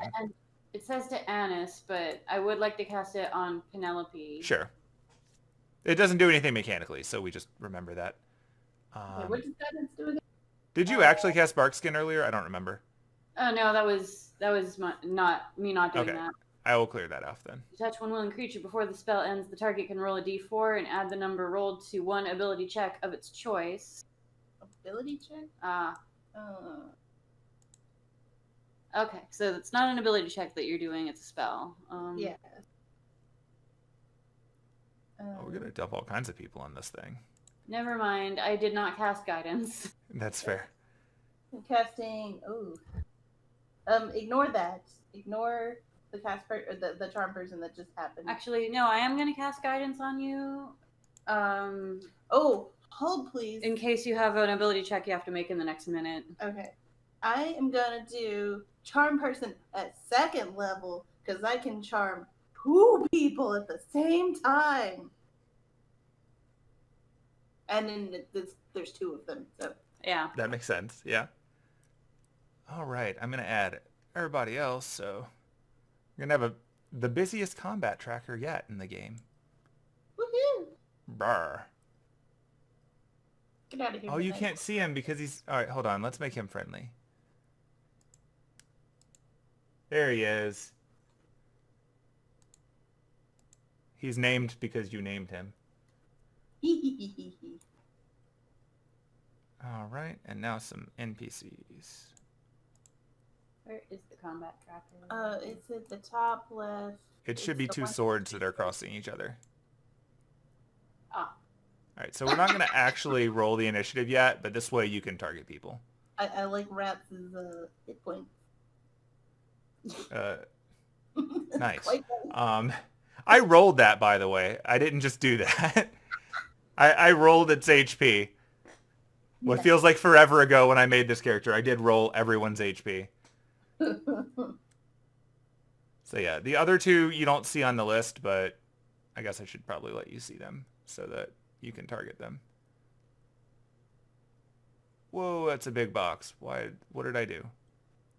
Okay, I don't think you can add the combat tracker to the thing on the bottom. Oh well. Yeah, I tried. I think because it has a button, it Yeah. doesn't get added. That's fair. Wow, I accidentally expanded somebody's box and they've got a million effects. But For like half a second, I thought it said scandalous figure, and I'm like, what did he do? no, that's later. Don't worry about it.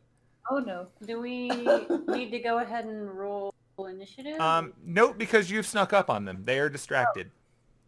Spiders are helpful like that. Charm. So, Yeah, I hope so. so yeah, you can, you should be able to drag Charmed onto each one of them. Okay, hold on. Charm person. Charm you. Oh, I guess I would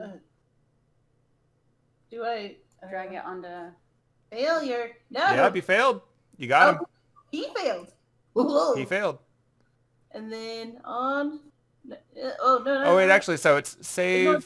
Ignore that. Ah, fuck. Yep, What? he failed. He rolled badly. Good. Okay. All right. Hold on. 2nd person. Oh, that one Why? passed, but you did get you got the first one. So you got the new guy. Hell yeah. Man. Well, now they're gonna have a moment. Okay. Look, this is less than an hour ago. What? Is it hour? Good. Yeah. Lasts an hour until someone hurts him. Ah, damn it.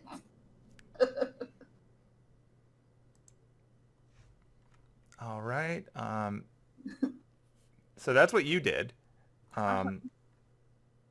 Is Anise ultimately doing something, or were you still casting guidance? Yeah, I cast guidance on Penelope. Okay. Just Cool.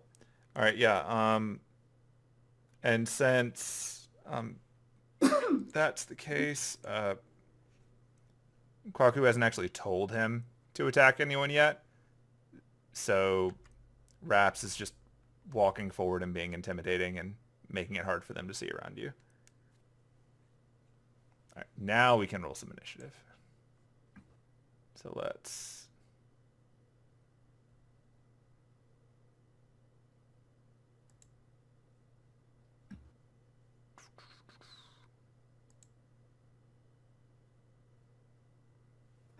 Hold on.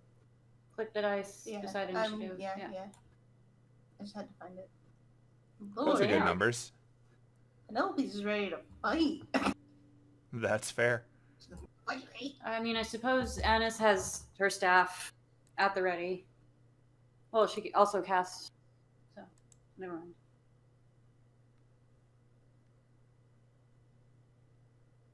Okay. Wow, they are not the best at this. All right, so Raps rolled initiative, pretty good. This is possibly going to be the biggest anticlimactic fight ever, since you've already charmed one of them, and the other one is going on initiative 8.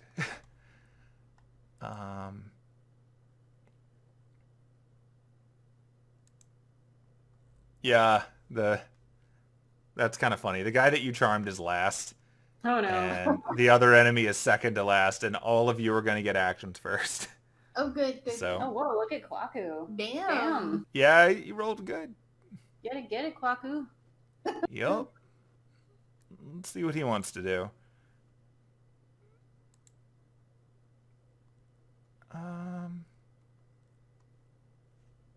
Jelly. Okay, Kwaku is going to grab the nearby spider web on the wall, because this room is covered in web, if you remember. And so he's going to send a message to his friends for his action. Okay. And his friends going to swarm this guy. Because you're in a room full of spiders. And he's afraid of spiders, and now he's covered in spiders. So now I get to add spiders to the initiative. This is not at all going the way that Leopold wanted today to go. That's rough, buddy. When he woke up this morning, this is not what he imagined would happen. He's like, I'm just going to, go get on a train and keep tabs on some guy, and then someone else will deal with the problems. Little did he realize what he wandered into and how little help his backup was about to be. All right. Let's add the spiders to the combat dragon. You are so outnumbering these people.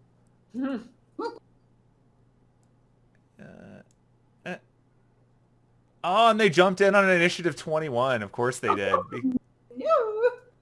This is brutal. All right, well, spiders are about to do some spider stuff. Okay, so let's move the initiative flag. Let's say I do not see the spiders. Yet. Oh, they're tagged as hostile by default. Here you go. Oh. Have some friendly spiders. Hooray. Yeah.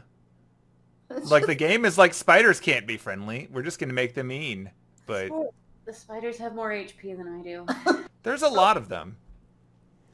Yeah. It's like each one of them has like 1 HP. Oh. Yeah, okay. like as it gets hit, they die. Like it Or, like, will shrink. That way Swarms there's- are fun like that. All right, well the spiders are gonna. Where does the initiative thing think it is? Like, get up here. It's not your turn. It's the spider's turn. There we go. All right, yeah, spiders are going to bite. This guy. So, comedy. I can't believe the combat tracker is this busy already. I didn't think this was going to go down like this, but I'm entertained. Best laid plans, etc. I mean, that's the game. It's part of the fun. All right, so let's do. I like the long list of things that spiders are immune to by virtue of being a cloud of spiders rather than a thing. So, like, if you're trying to charm the spiders, it won't work, but... All right. At least they're friendly. Yep.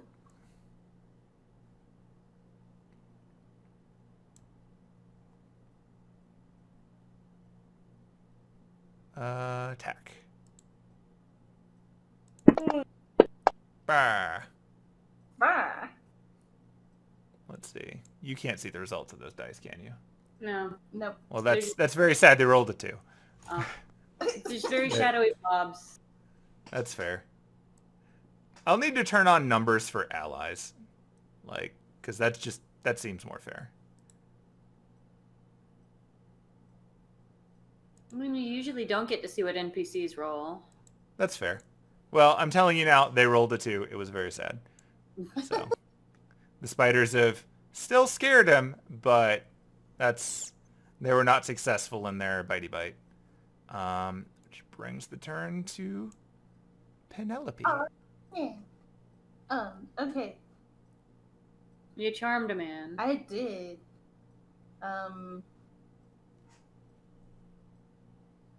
Didn't think this far ahead.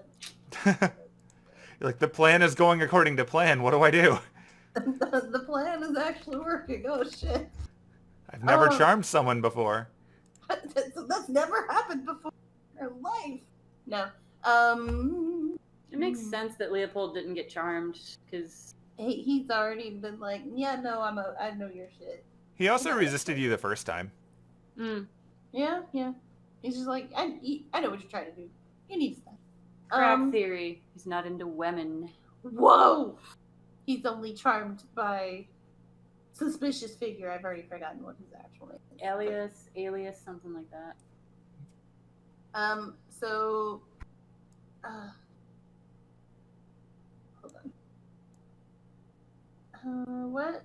Okay. Where would I find my movement? Oh god. First page of your... First page. I think so. Speed. Okay, speed of 25. So that means I can move 25 feet during my turn. You can move 5 boxes. Cool. Okay. Thank you for your patience. I'm going to go 1, 2, 3.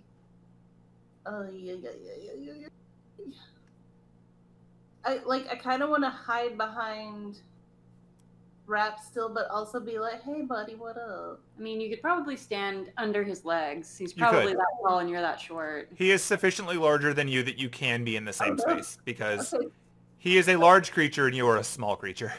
Okay, cool. I dropped myself in the same space as Raps. Oh no, where'd Penelope go?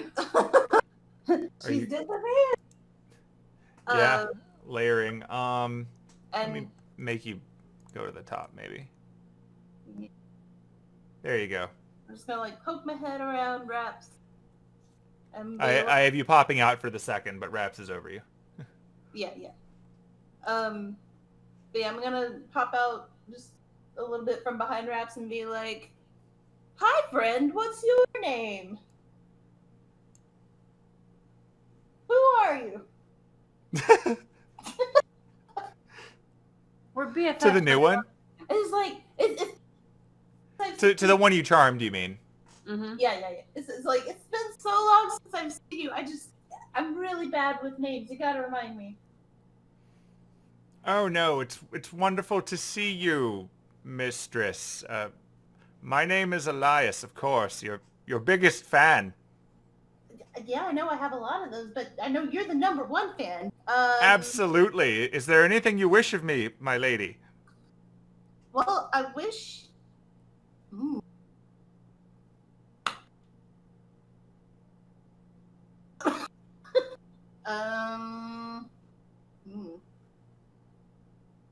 Can you tell your friend to calm down over there?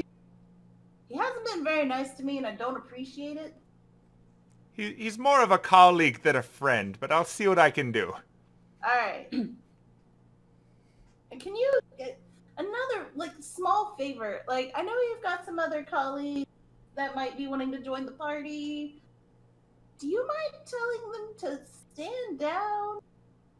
Feeling a little threatened.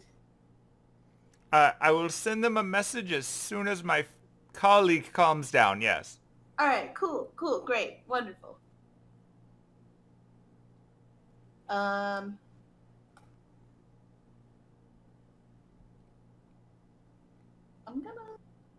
think that's it. I think that's all I'm gonna do. That's fair. You've accomplished a bit. Yeah. Turn complete. You were commanding him, not unlike Kwaku talking to spiders. Huh? You're commanding this guy to do things just like how Kwaku is asking spiders to jump people, so it's working out all around.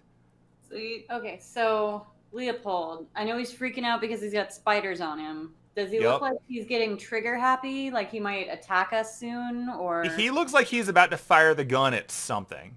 Okay. Whether he's shooting it at the spiders or like he's not really paying as much attention to you, although like you can see sort of that thing. It's like the Attack on Titan face that people get where they just have this gaunt, what is wrong? This is horrible. It shouldn't be. With regards to like his backup is now just talking to you like fondly.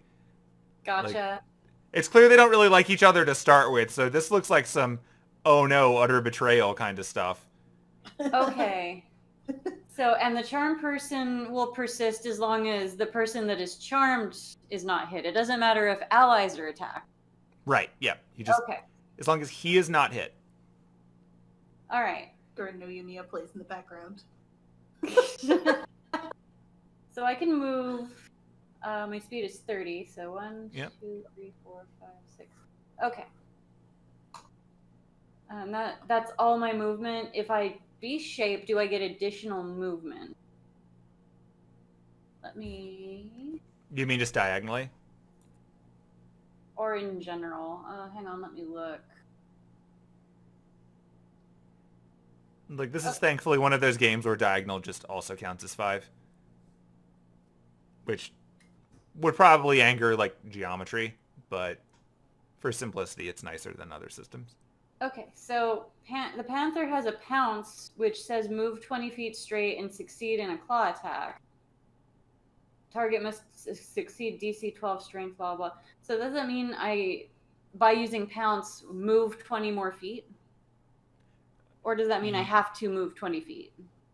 I think you can use your movement to get in position, and then pounce is like, now you're 20 feet. So Okay. That's how I'm interpreting that. If that's not how it works, I think that's dumb because the attack is a jump. So it should be part of that action. All right. So yeah, if you wanted to like run through the super crowded middle of the car and then just hop over. Getting right there. And then,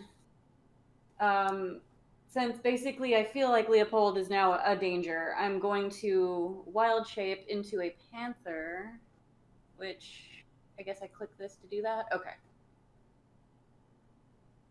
So can you attack the same turn when you wild shape? That's an excellent question. I think wild shaping takes an action, doesn't it? Let's find out. Together. Casting time 1 action. Yeah. Okay. So you could turn into one and hang back for a little bit, or you could get into position, and then next turn you could run through and jump on him. Okay, I guess before I wild shape, I'm basically... Is talking like a free action or a bonus action, or would It's be... a free action. Like, Right. just, you can't deliver a, 100-line monologue, but you can definitely talk. All right. So I'm basically going to go, Leopold, I'm warning you. I don't want to hurt you, but I want you to know that I definitely can hurt you. And if you do anything, like fire that gun or try and attack any of my allies, I am going to, it's not going to be pretty. And then I'll wild shape into the panther and just kind of be like growling and like in pouncing position. Ooh. So Do panthers have intimidation rolls? Because I feel like they should. Probably. Let me look. I don't see anything modifying your intimidation stats. Yeah, I have size, medium, HP 13. I have less HP the panther. Attack plus 42. Wow. Strength, dex, con, perception, stealth. I guess it's the same. You can still roll intimidation on that, though. Okay. Yeah. Like, turning into an animal is scary already, so I don't consider that an unfair thing to mix in. I I was sitting on that 19 for a while. Alrighty, well, he's, like, he's intimidated regardless. It just might make him more uneasy. But, yeah, so he's going through that. So I think that's everything from you, right? Yep. I don't think I have a bonus action I can do as a panther, so. That's fair. All right. Let's see. I hope I did that right, like by clicking on that and all that. I think you did. It looks like it applied the effects that change your stats, so you should be good. Marr. Oh, I forgot all the cool stuff he can do. Oh, this is bad for Leo. All right. Right back. Let me know if we TP. Okay, I'll let you know. Okay. Like, Raps is kind of here to shield all of you. Cool, So he's cool. probably not going to actually go forward and stompy stomp because he just doesn't have a path forward. Right. Like, you've created traffic. I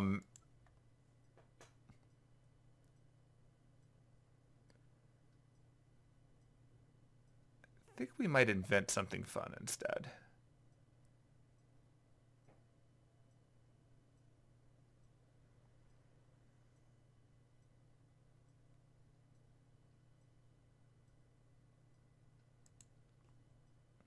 Oh, he has a ranged attack. I forgot he had that. Neat. All right, he's going to use a ranged attack. Oh, boy. It's like the fun thing about building this campaign over the course of like 3 years is that I forget I give things stuff. But it's nice because that means I get to be surprised too. So let's see how this goes for Leo. Cool, cool. All right, so you are going to target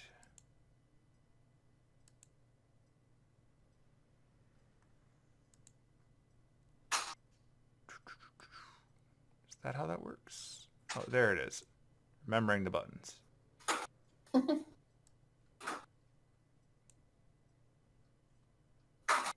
Got it.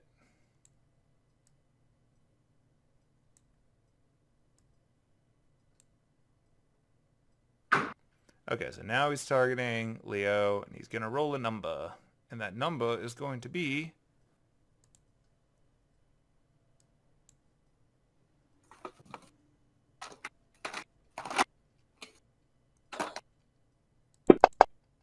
Bah! Alright, that's a hit. Excellent.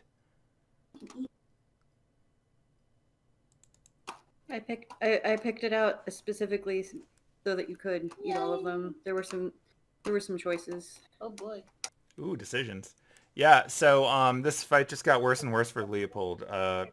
So Raps actually managed to grab a chunk of the spider web on the wall and just sort of chucked it at him. And it wrapped around him. He is wrapped up now.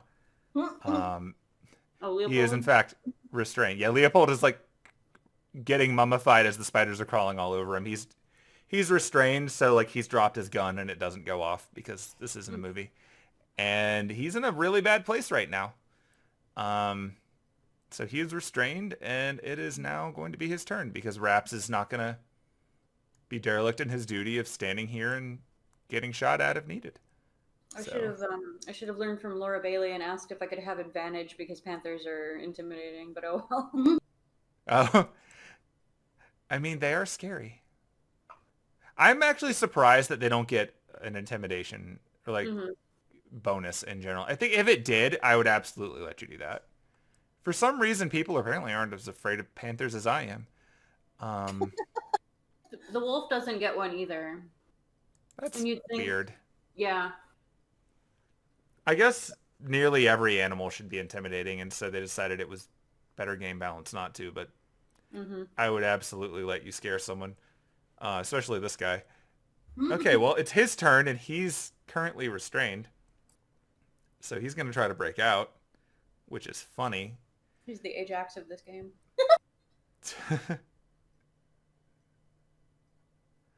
All right. Let's see what goes into that. What does he have to do to try to break out? DC 12 strength check. All right.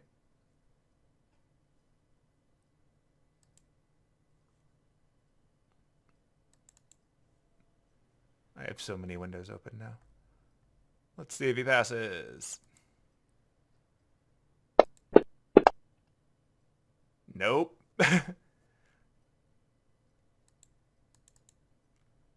That he does not. Womp womp.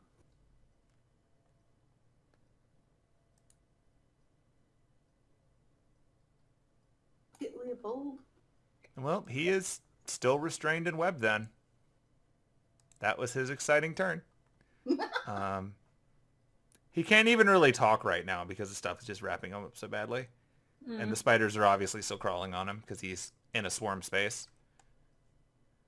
Sucks to be him. Okay, now the new guy leans down to him and says, "You really need to calm down. You're having a day, but the nice mistress lady would like us to calm down, and I think she's right to say so. So please, calm down." And now he's doing something. I understand that you're covered in spiders, but you really need to calm down, Leopold. He is following exactly what his directions were. All right. This is funny.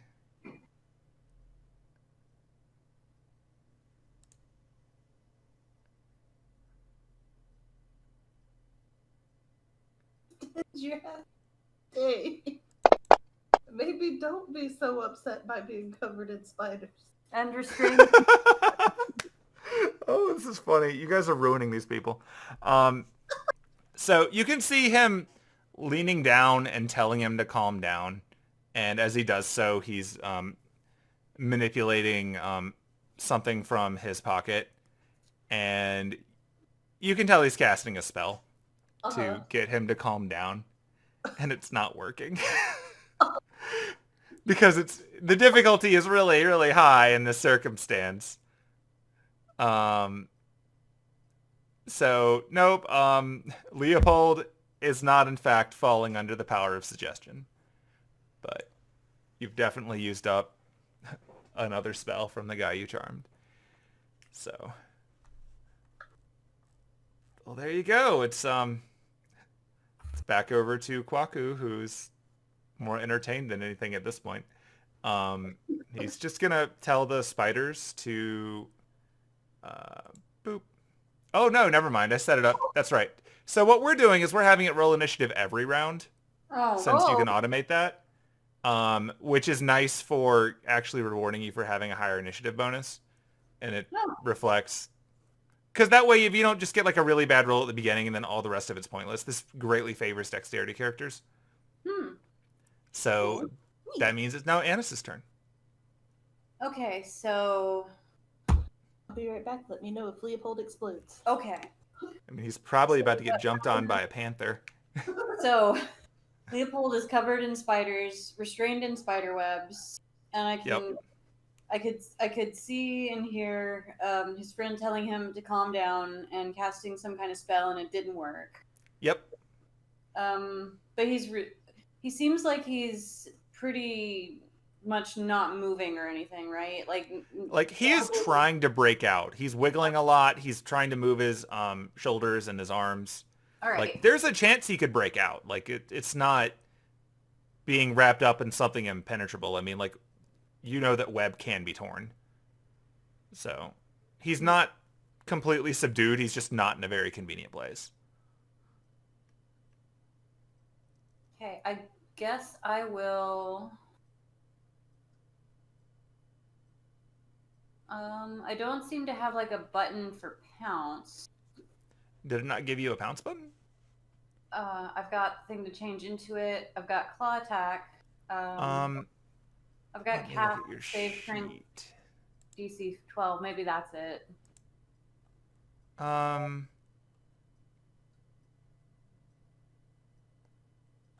thought it added those for you. I have buttons. I just don't have one specifically for pounce.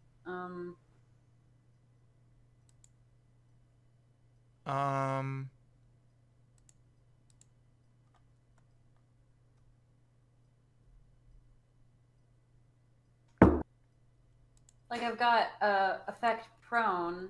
I've got the cast with the save strength DC 12. I've got the claw attack. Yeah, I see the claw, but I don't see the... I see a bite attack. I see a claw attack. Maybe it just needs me to code in a pounce. What's the thing that pounce actually is? It says move 20 feet, which I'm doing. Yep. And then it says succeed in a claw attack. Okay, so yeah, you use the claw attack roll. Okay. So I think that's why it's programmed that way. And I drag it onto Leopold. Yeah.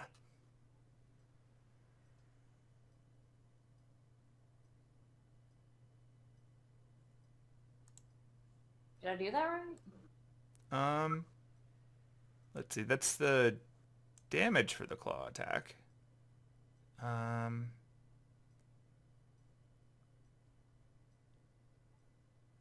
Let me see.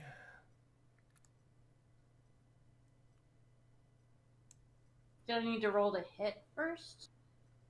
Yeah, I think you have to hit him first. Just Okay. looking over your buttons. Do I just roll a d20?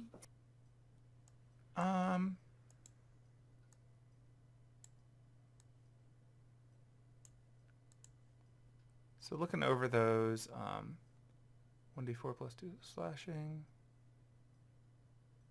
Sure. Yeah, just, you can roll a d20 for now and we'll figure it out later. That'll get him. He's restrained. Like he's got no dexterity AC. Like he can't move. Say, either I just like almost auto hit or I have advantage. Yeah. Like that's an Okay, easy so I one. hit him. I'll look up how this works a little better for later, but for right now, you hit him. He took the claw damage. So now you can also do your I guess that's the save strength DC 12. yeah.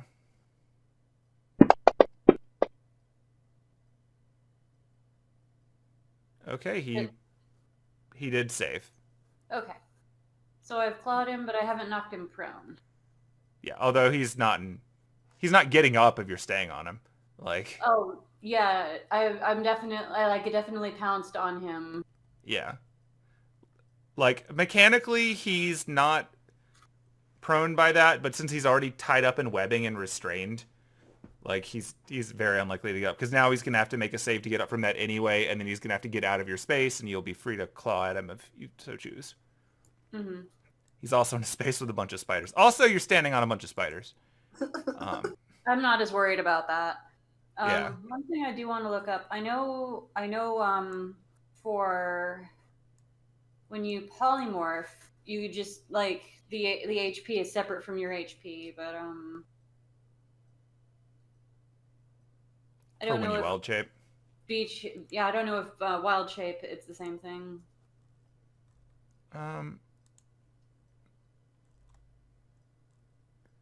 But yeah, that's my turn. When you transform, you assume the beast hit points. When you revert to your normal form, you return to the number of hit points you had before you maybe I could roll transformed. to intimidate him again. Yeah, so if you revert as result of dropping to 0 hit points. However, any excess damage carries over to your normal form. So yeah, like you've effectively just got that as an extra HP pool. So if you get knocked to nothing, then any extra damage gets carried back to you. Otherwise, it just goes back to your normal HP. So it's like polymorph. So Okay, so it is like polymorph. Got it. yeah. So yeah, you're in a pretty good spot on him. He is not happy, but he says stream has disconnected, attempting to reconnect. Yeah, if you were saying something, Did I disconnect for a second there? I mean, it went silent, but I don't know if that was just you were looking up the thing, or if like it actually went mute. I don't know. Yeah, I don't know if my connection is just having issues. Like you can hear me now though, right? Oh yeah, definitely. Okay. That is fine. Like it's still. Ooh, there's my thunder. I don't know if you can hear that. You heard that, right? Yeah. Yeah, that was a shaky Windows thunder. Holy moly. So that's pretty cool. Maybe that's why my internet is angry. But yeah, I've got an offline recording going too, so I'm not gonna like sit here and go, oh no, the stream with no people in it. Should be fine. It looks like it reconnected and is live again anyway. So for future history, Anise turned into a panther and jumped on him. He took a claw attack, but he is not actually knocked prone. He's just tied up in a bunch of web covered in spiders and panther. So his life is still terrible. But he is not unconscious. All right, so I think that's everything for your panther turn. I don't think you have anything else to do, right? I could try and intimidate him again with my pantherness, but that's about it. Go for it. It's more fun. Like, realistically, you're a panther on a person. That should scare them. I'm still not. That's what last time. I guess I'm just not very intimidating. Maybe I'm It's because you're a kitty. I'm a cute panther. You're an adorable panther. I'm bluffing. You're like an adorable Looney Tunes panther or something. He wants to be intimidating, but I'm making a really dumb face as a cat. It's like auto blip. You're an internet cute video panther instead of a scary monster panther. That's fair. All right. Well, then we will move to next. Okay, Raps did not recharge the web attack. That's fine. I like that it does that automatically, though. That's really convenient. Yeah. Cool. Raps is not as worried about all of you getting shot now, but also still can't get around all of the stuff in the way. So Raps is just going to step forward. Brr.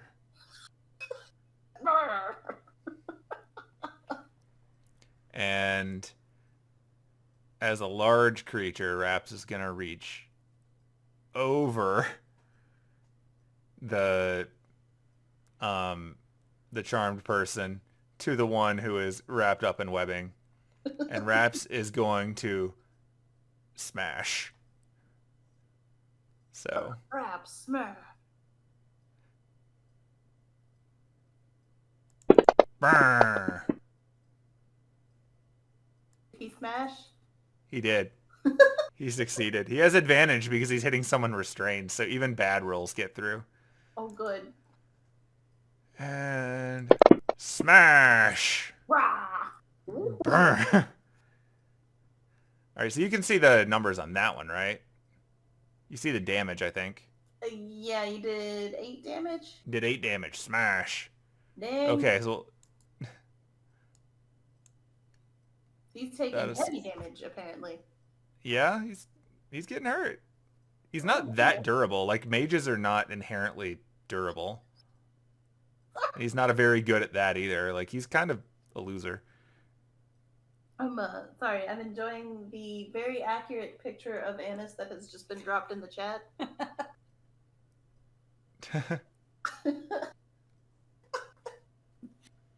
He's like, I should be intimidated by this, but I can't. I just can't be. I mean, I'm covered in spiders and wrapped up and getting wailed upon, but you're just so adorbs. It's charm person, but in a different sense. Yep. So, unfortunately for him, the golem has multi-attack. Golems are powerful. Do not anger the golem. My hero. And smash. Oh. Oh no! Oh no! Well, he's paced. He's not actually dead, but you know, that was that fight. He's just knocked out. He's knocked out. If anyone wants to stabilize him, you can. Otherwise, the golem is done. It's done its job. Penelope, you're up.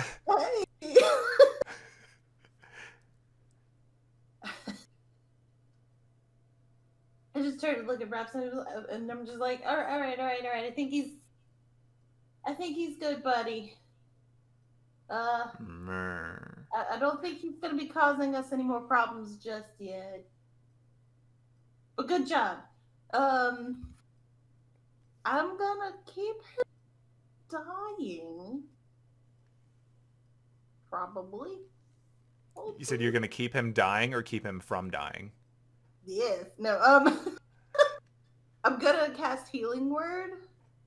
Okay. First level. And maybe... hold please. Okay, if I want to cast it on a person, do... okay. Can I cast it on him? I don't know. You did. I did it! He's not dying. He is not dying. But he's now... But he is restrained, and I'm going to mark him as prone anyway because he was unconscious. Okay. It looks like he's still not... Or he's no longer unconscious according to this. Yeah. Regretting my actions. Yeah, when you heal even 1 HP, it brings him back to consciousness. Fuck. Yeah, he is back to consciousness, but... Still in pain. He is restrained and prone. And has a panther on him. And has a panther on him. Alright. All right. Oh, I wasn't... Oh, sorry. You can go ahead. I was just gonna be like... What? Alright, dude. My friend here can very easily do that to you again. But I need you to cooperate with us. Okay? Say anything? Or is he still... Is he, like, restrained to the point where he can't talk? Or... When he gets to his turn, he can try to reply to you. Okay. Because, like, he's not in a good way. No. Like he's not completely gagged or anything. But he's coming to, like, in the way that you would expect after someone who just got smashed and then healed would be. Fair point. Okay. All right, it is over to Kwaku's turn, unless you're doing anything else. I'm good. All right. I think you might want to stay down. Just a suggestion. Wait, he doesn't speak English, does he? No.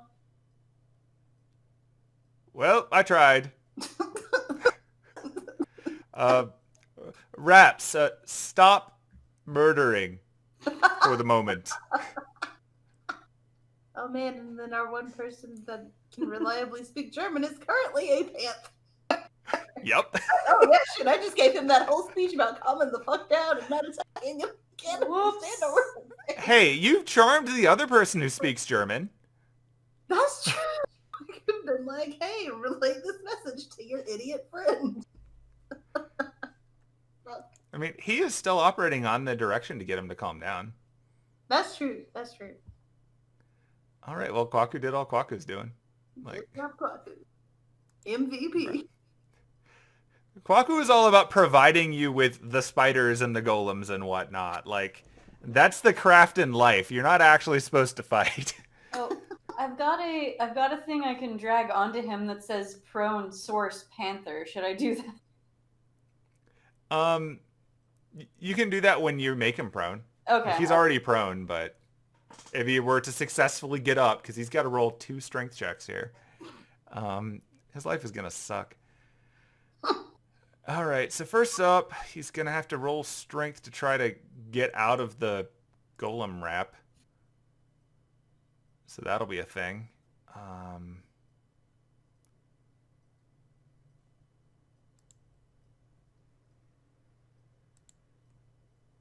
And strength check. Nope. He rolled a 3. Well, seeing as he's wrapped up and he's restrained, so he can't use his move to get up, so he's just lying there and kind of whimpering a little bit. He can't cast any spells because he's restrained. He's shouting back at you in German, which I don't... As a panther, I don't think you understand. Actually, you do, though. You keep your mental stuff, right? Yeah. Yeah, it's the difference between polymorph and wild shape. Yeah. So, yeah, you can hear him yelling back in German that I am not getting paid enough for this. I want out. I want over. I want spiders. Oh, spiders on my face. Oh no. Oh no. This is bad. I don't want it. I want the fuck out. And now he's crying. That is his epic turn. Oh my god. No, really, you need to calm down. It's fine. Everything's okay. We might get a concert later. It's going to be wonderful. Totally. But he's not like casting a spell or anything at this point. That's just all he's got. He's just there. He's gonna try to roll to convince him to calm down, which the hell of a DC. Roll that charisma, buddy. Are you even? Is that even? No, he doesn't even have a bonus for. Oh, he's just gonna suck. All right, well, let's see what it does. That's actually pretty convincing, but not enough to overcome everything this guy's going through. But yeah, in German, he's like, "Look, it's gonna be okay. I don't think they want to kill you. I think they could be friends. I think we could." I'm doing this not in his voice, but yeah, we could be friends. It'll be fine. I'm not spending too much energy on it because, like, one of you can't even understand it. And the one that Speaking can't of, yeah, and speaking of things that we don't understand, the spiders. Oh, the spiders.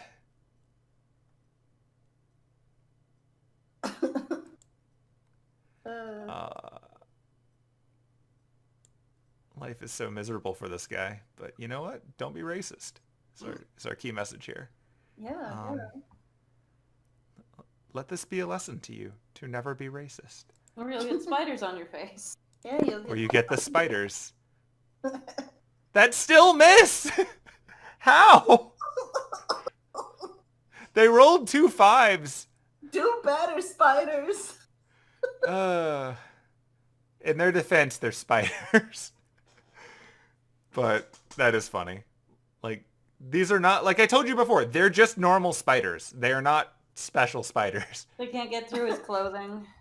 Yeah, like they can't get through the web to get to him. All right. New turn. Who dis? Oh, it's me again. Panther. You've got that panther speed. That's true. But I'm going, recognizing and realizing that I am the only one out of our group that can actually speak German. I think I'm going to turn back. So let's figure out how to do that. Do I have a All button right. to turn back?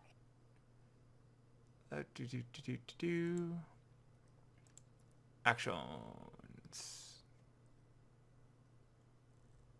Oh, okay. I see where I should have what the button I should have used earlier to attack, but oh well. But I don't see a button to turn back unless I click this again. No. Let me see if I need to add a spell for doing that. That was the thing that I forgot to go back and do. Surely there's some kind of thing I should be able to click. Yeah. I'm looking under the wild shape entry to see if there's just normal. I don't see anything.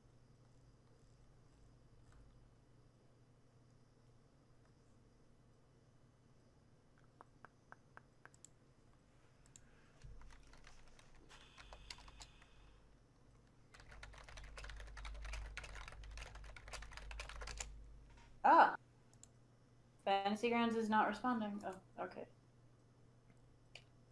That was weird. Okay.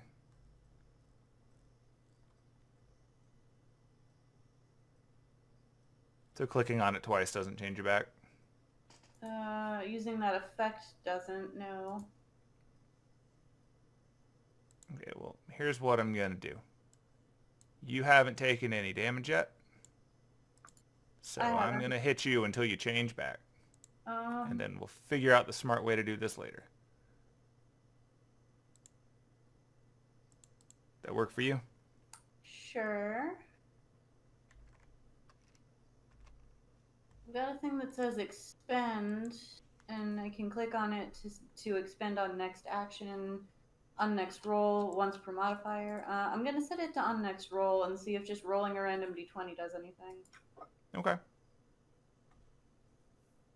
No, I don't think that did anything. Uses up a good roll, though. Yeah.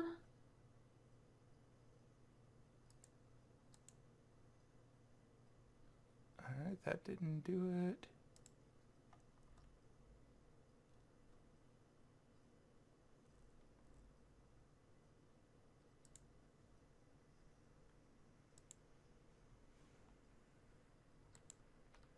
Alright, Burp, derp, derp. Let's see. Fantasy Grounds Unity turn back from wild. Like, I'm using a plugin, so I'm looking over the FAQ on the plugin.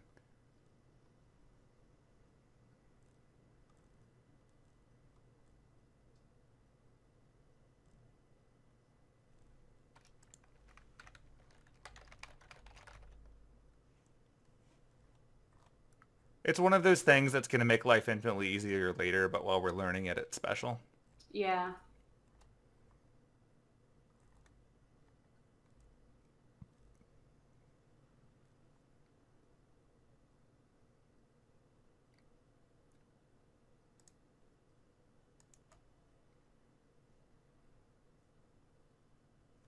All right.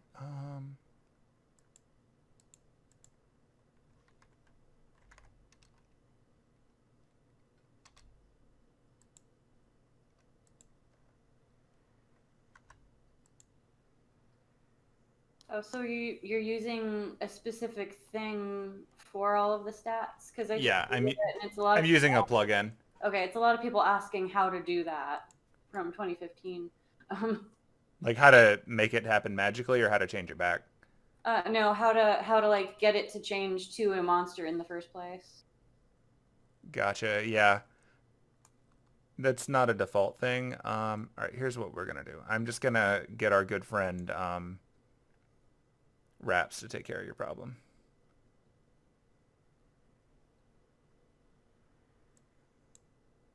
You've been wrecked by Rat. Oh boy.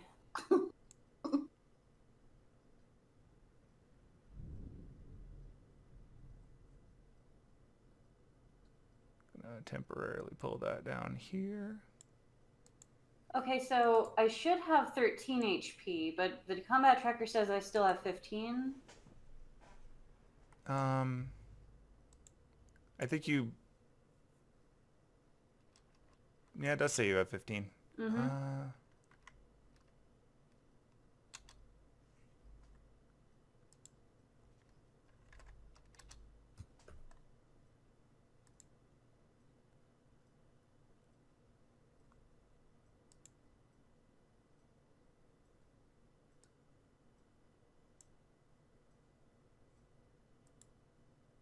See, I should have strength 14 as a panther.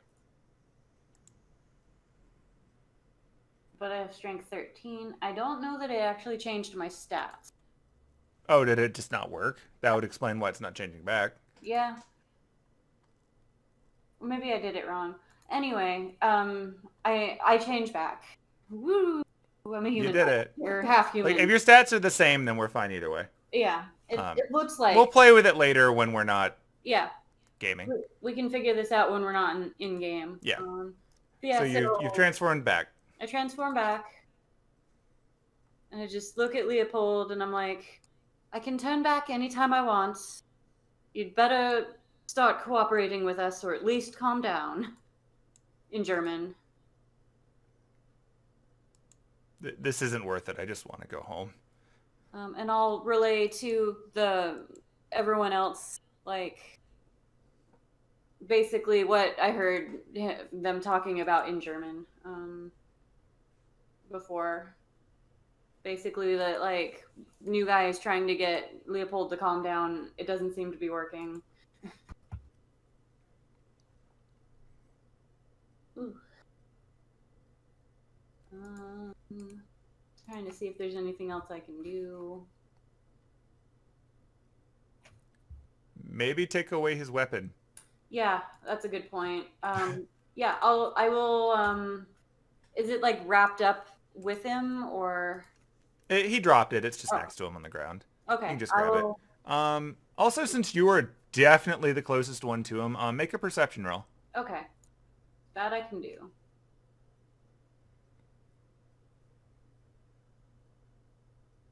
All right. You notice that the glasses that he's wearing actually have some interesting tracings on them that imply that they're not just normal glasses. Like, let me get the description. So I will, for certain, I guess, I mean, I don't know anything about how to use it, but I will pick up the gun if I can with my strength of 13. Yeah, like, guns are thankfully not very heavy. It's kind of disturbing how light they are in real life. I will pick that up. Considering what they do. And because I noticed his glasses are weird, and there's nothing to prevent me and my kleptomaniac tendencies, I will reach down and just pull them off of his face and be like, these are cool glasses. It's true. Would be a shame. Would be a real shame if something were to happen to them. Just fold them up neatly and stick them in my bag. That is fair. Continue being a giant bigot, and I'll keep taking more things from you. Alrighty, I will add his glasses to your bag. This guy's having a bad day. I'd say, like, add the gun to my inventory, but I don't intend on keeping it at all. Well, I mean, I'll add them both to your inventory. You don't have to keep them. Sure, why not? Like, I have a loot pile for him, regardless of whether or not you kill him. Like, he has stuff. My worry would be that, like, if and when we actually make it to our destination and I walk off the train with a gun, people might be like, why do you have a gun? I mean, you're already carrying around a giant stick. Yeah, but a stick could be a walking Yeah. stick. I can't be like, oh, I use this to walk. It's my walking gun. You know, well, you're right. You're not in America. Yeah, this is Germany. In Germany, you're not allowed to have those. Oh my god. Like, Germany definitely has guns, but you don't walk around with them like a crazy redneck. Exactly. But for now, I'll have the gun. I'll ditch it later, or find someone to just be like, "Yeah, take this" or something. Okay, I'm giving you the gear that you got immediately off of him. So, let me see how that appears on your list. Yep, you got some glasses. And you got... glasses. Oh. You got a gun and a Dungeons and Dragons game. Yay! Now it's Dungeons and Dragons. Oh my god. All right. Damn, this thing has like 5 shots. Hey.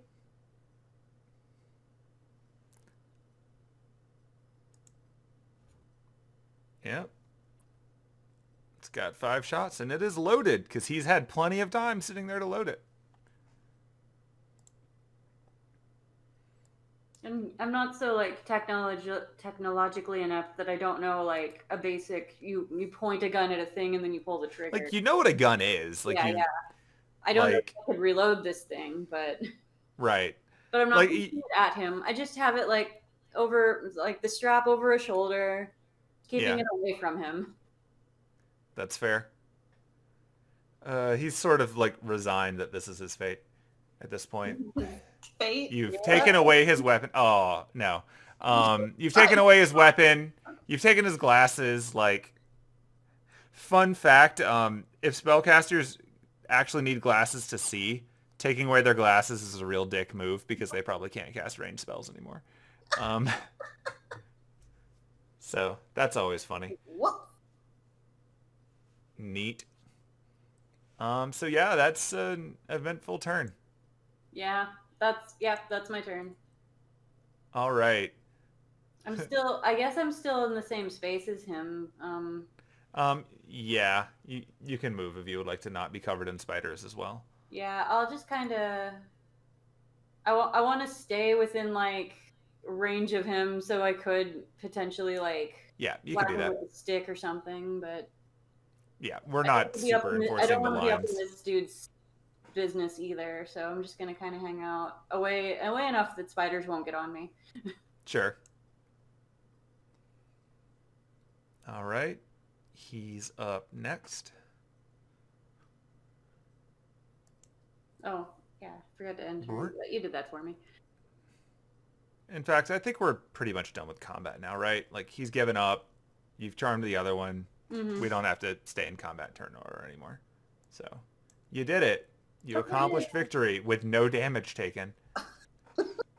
Completely, like, zonking someone with charm person at the beginning of a fight sure does affect the fight. I did some damage. You did. You got loot. That's true. I loot the corpse, but he's alive. I mean, if you want to loot the rest of him, you can. You just took the 2 things you saw. Yeah, did I know? I guess I'd roll another perception check to see if I notice anything else that's weird. If you want to unwrap him enough to check what he's got on him. Nah. You can. I guess the glasses were the one thing that would have been removable. Like, the glasses were the most standout thing that you could see. Like, admittedly, at this point, like, he's wrapped up a bit. Like, you know he doesn't have a phone. So there's that. You know from before when you were watching him that he is carrying some additional ammunition in his bag because you saw him loading the gun. So at the very least he has a bag with stuff in it. If you want to try to fish that out. Not yet. I want to see where this goes before I take away his entire bag. That's fair. Well, yeah, he's just lying there. Kwaku is going to tug on the thread a little bit, and the spiders back up. I think the best course of action is pretty obvious. Raps, sit. Brr, brr, brr. He sits on him. He sits on him.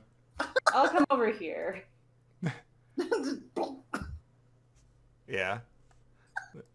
And the spider swarm is like getting out of the way because they don't want to be squished. We don't want any part of this.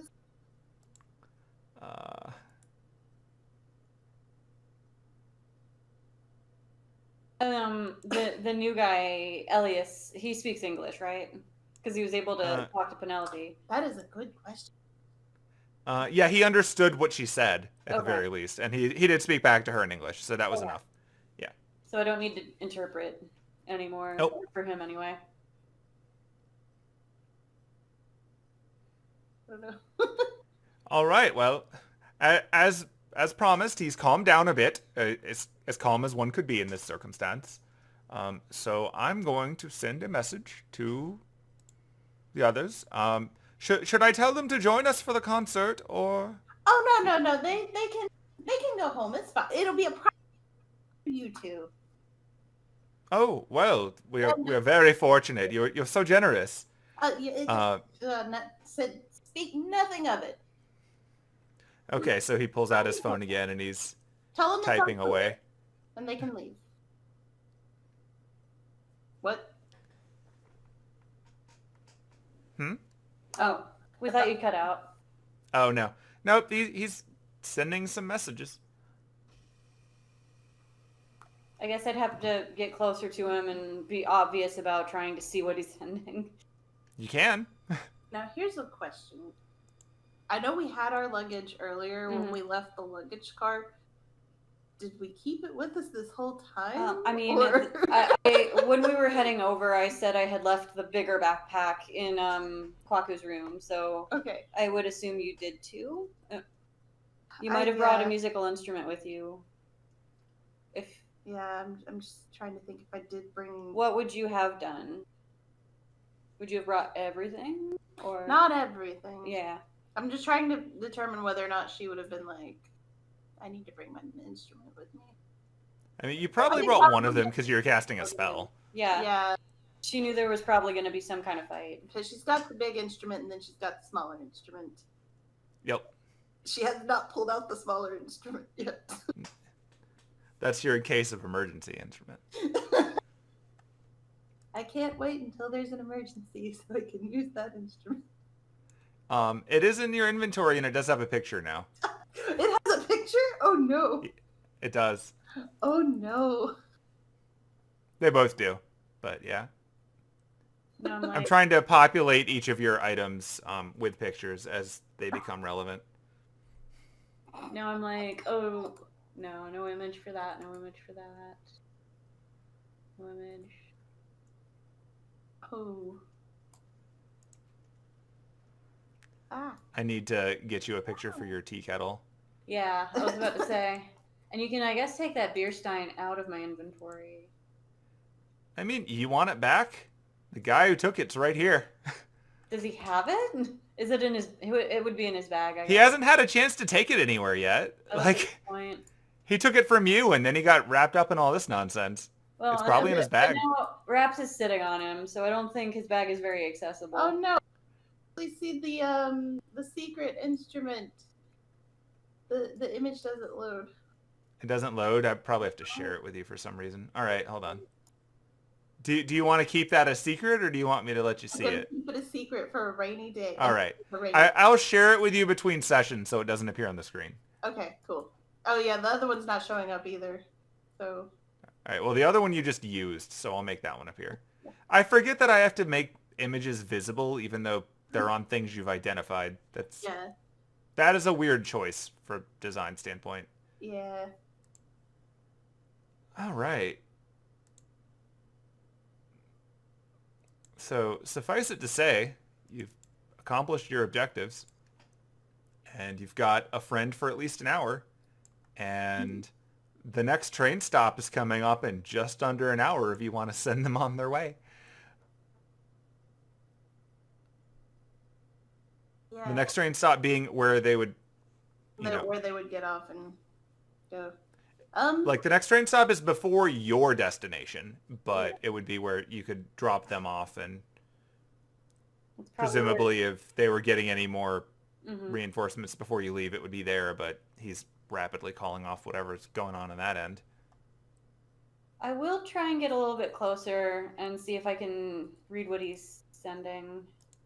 If I can. Would that be... Whoa! Whoa! There's a viola. There you go.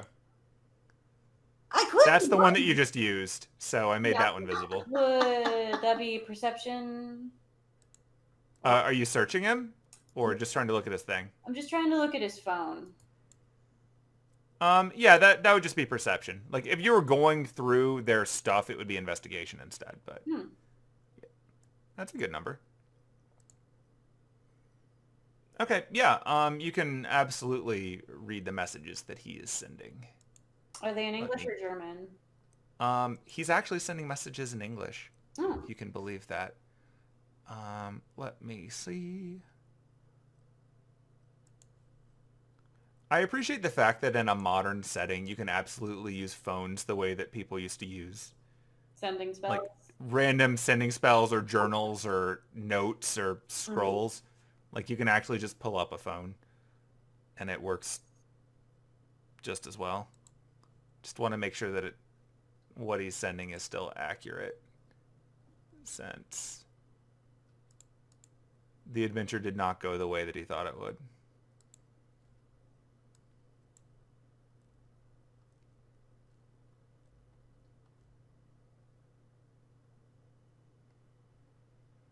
Okay, yeah, this all still works. There's like the split second of me looking and trying to remember what I wrote when I wrote this. Yeah. So I'm going to let you read this first, and then I'll tell you what he's sending now, so you can see the message that he sent prior to this. Okay. Since he's been standing around on the train sending messages and presumably sending things at the station. So let's share that. Should be able to read that.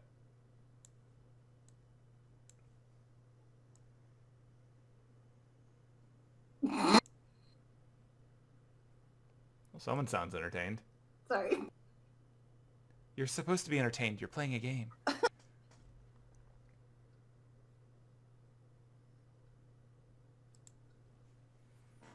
I guess for the benefit of audio, I can read some of this out loud.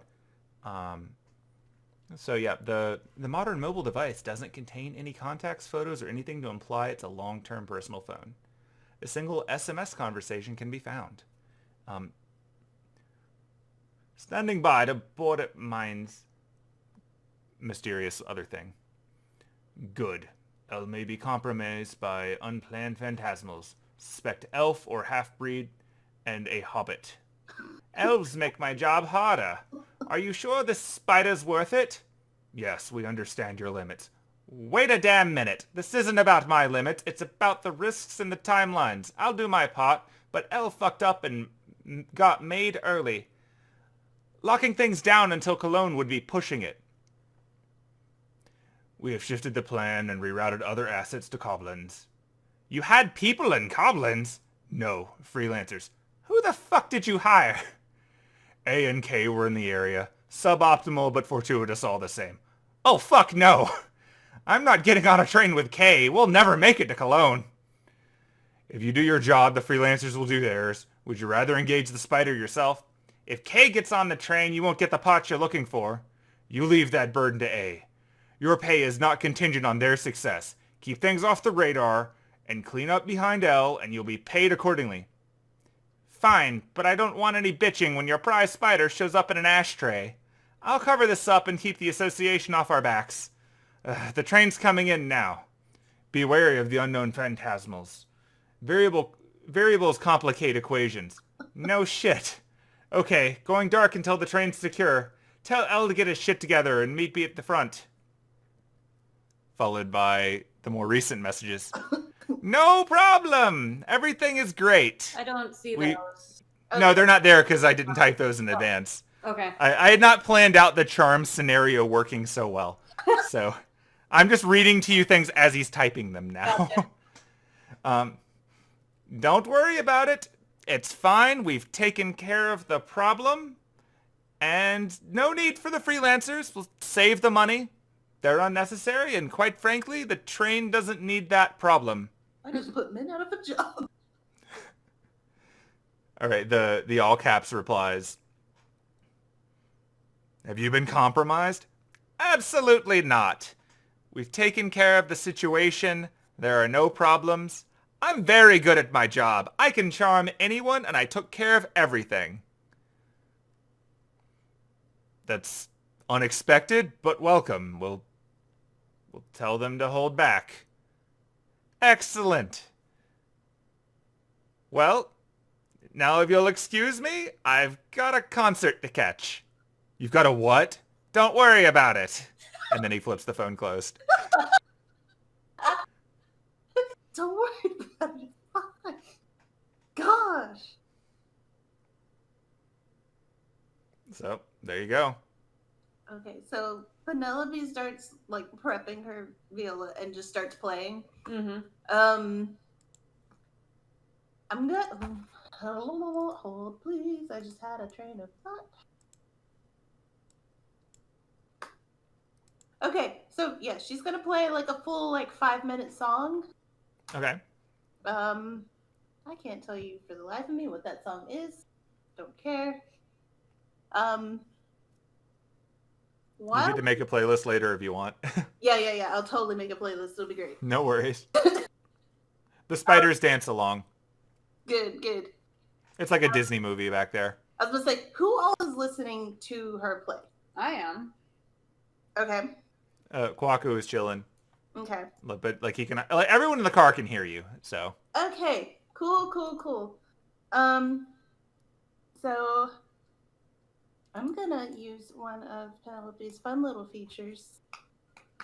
Let me see. Let me make sure I'm reading this right. Okay. Oh. Does it involve an ability check? I think so, yes. I think if guidance is still not up. Hang on, I think No, it hasn't been that long. That whole fight was done in like 20 seconds. And I don't think turning into a beast actually dropped concentration. So I don't believe so. you can still have that extra D4 if it's an ability check. Okay. And I think performance is. I'm reading to make sure. Are you enthralling? Yeah, yo. Excellent. Well, that one I think is just people doing saves. Yeah. It says something about a charisma modifier. Let's see. Choose a number of humanoids within 60 feet of you who watched and listened to all of it, up to a number equal to your charisma modifier. Okay. So I guess for you, like up to like 4 or something, 3 or 4. I think so. Yours is 3. So yeah, up to 3 people. Okay. You can't enthrall the spiders, unfortunately. Damn. They have to be. Okay. I'm just gonna tell you, you also can't enthrall the golem. Damn it. This deal's getting worse all the time. No, can you like double charm someone? No. But you can definitely try to charm the 2 of them.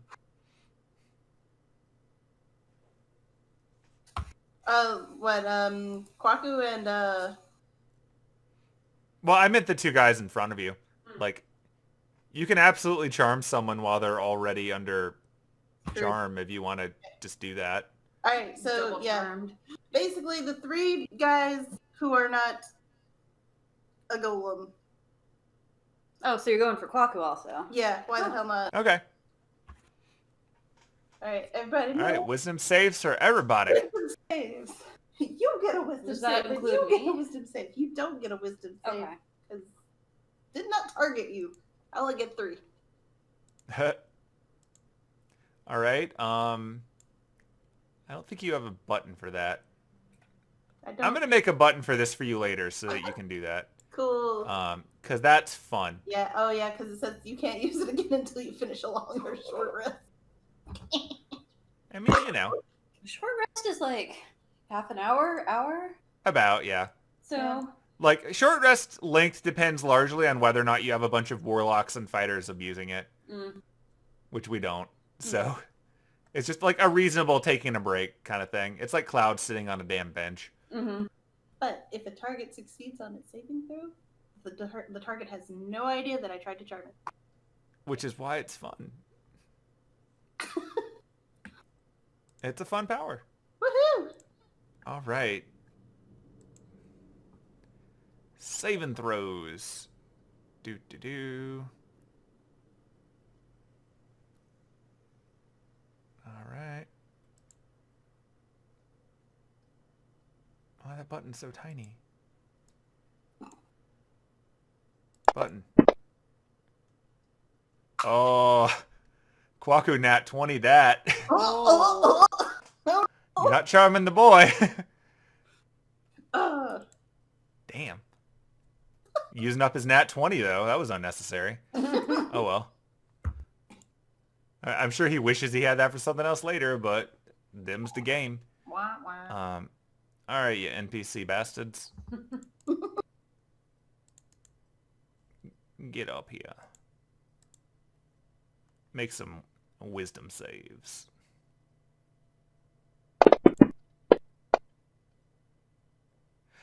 I am amazed at how good Leopold is at making these damn saves. He just rolled a 16. Wow. Fuck. Oh. And He's having a hard time enjoying the music as he's being sat on. so what's the DC on this thing? Like 12? Hold on, I'm looking. I don't know, actually. See a DC? Oh, against my spell save DC? Your spell save DC. Okay. Uh, So for you, that's... is I like- don't know where that would be. you're casting stats charisma, right? Yeah. I think that puts it at... I think when we did this last time, it ended up being like 13. Yeah, where would I look to do that? Like, what would that be under on the character sheet? I don't know if they spell that out separately. Which is weird because you would really think that they would. That seems like something that comes up a lot.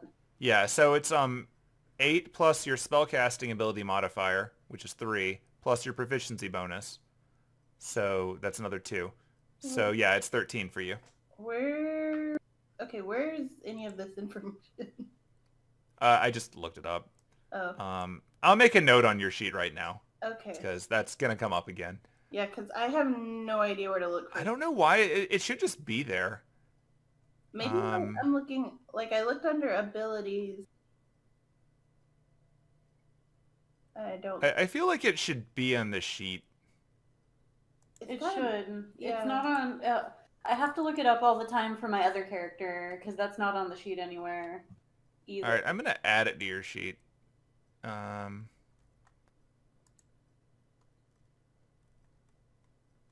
right, well, I'll edit your sheet after this, but for now we know it's 13.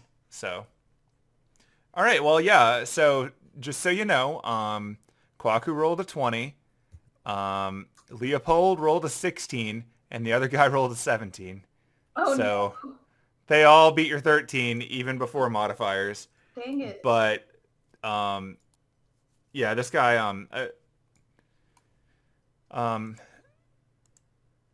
Elias is still charmed from the original charm effect. Hooray. So you played good music though. It was really pretty. He's all happy.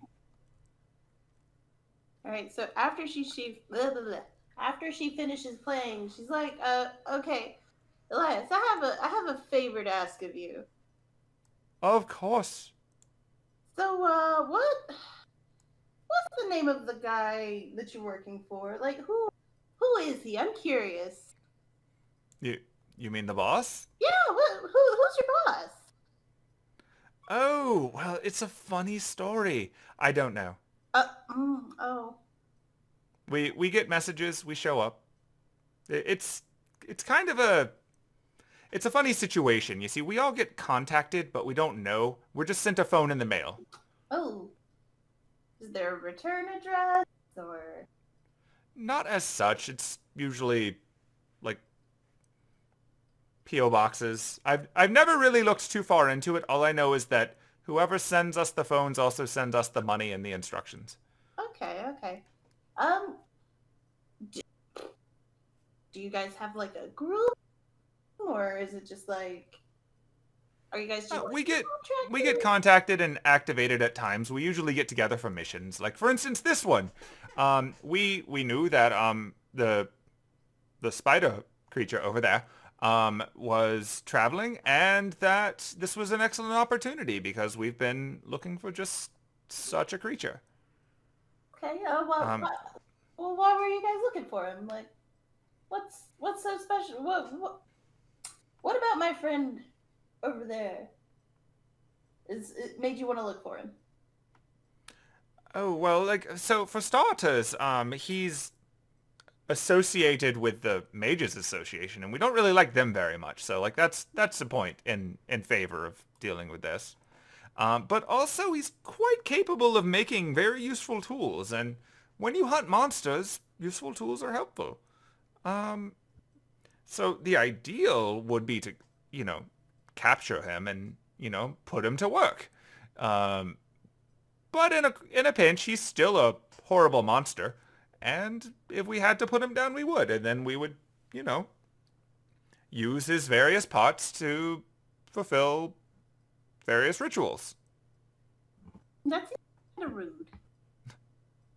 Indeed. Yeah, Kwaku's like not happy about that. He's getting a little bit closer now. Like, come on over here. Like, what's up with this? I have folded my arms and I am giving Elias a very stern glare, but I'm not saying anything. And then Penelope's like,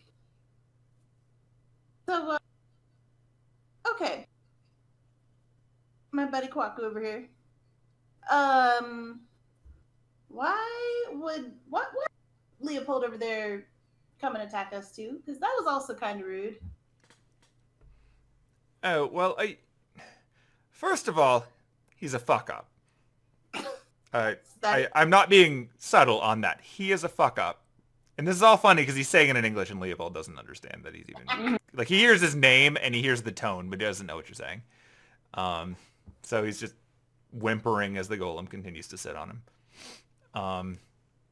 The spiders are not on his face anymore, so, life is a little better. But he's not in a great place. Whisper, he says you're a fucker, but in German. Fuck you, too.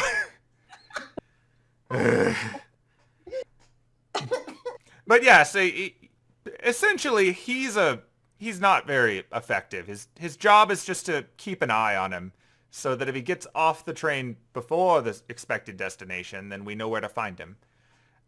We actually planned for this route. You see, I join at the second stop and I clear up the train so that there's no witnesses because there's really no reason to bring down the heat.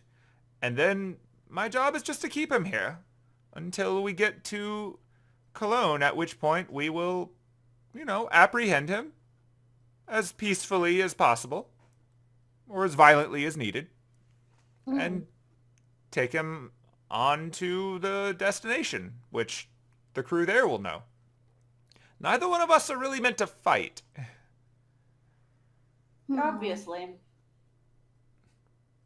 So, and basically, so Leopold here had a gun. How are you? Are you armed at all?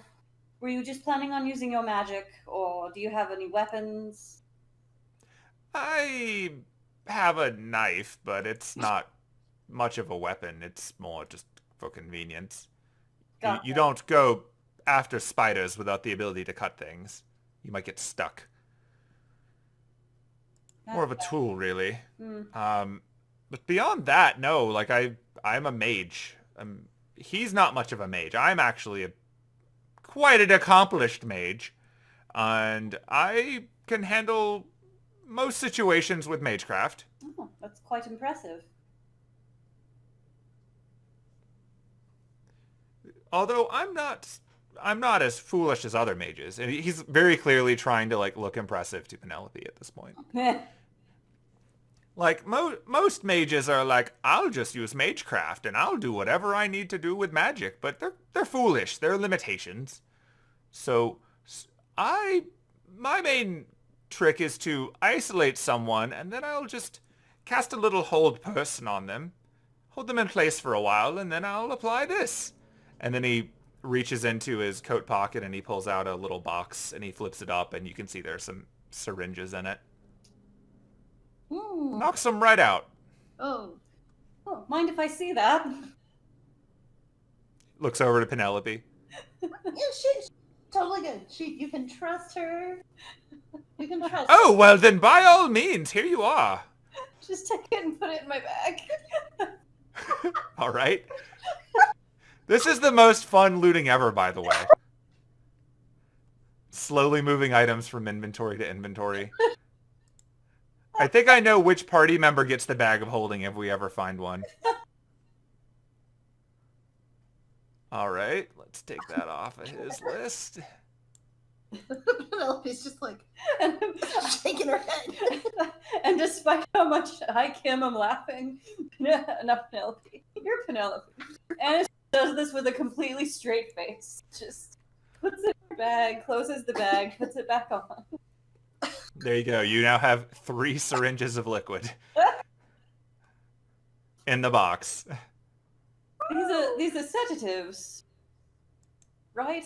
Oh, they're full tranquilizers. They'll knock out a bear. Oh, good to know. Good to know. I mean, I've never tried using them on a bear, but the important thing is to take your time applying it. So if you can hold them down, it will work wonders. Oh. we appreciate you handing that over to us so willingly. Oh, it's no trouble at all. Like I said, I'm very intelligent, and I try to think ahead for the benefit of everyone.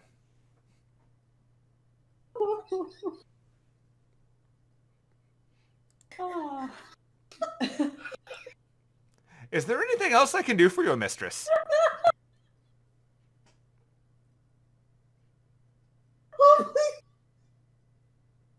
Charm person is so fun. I love charm person. Oh my god. Oh, sorry. I literally started laughing so hard, crying. Oh no. Whew.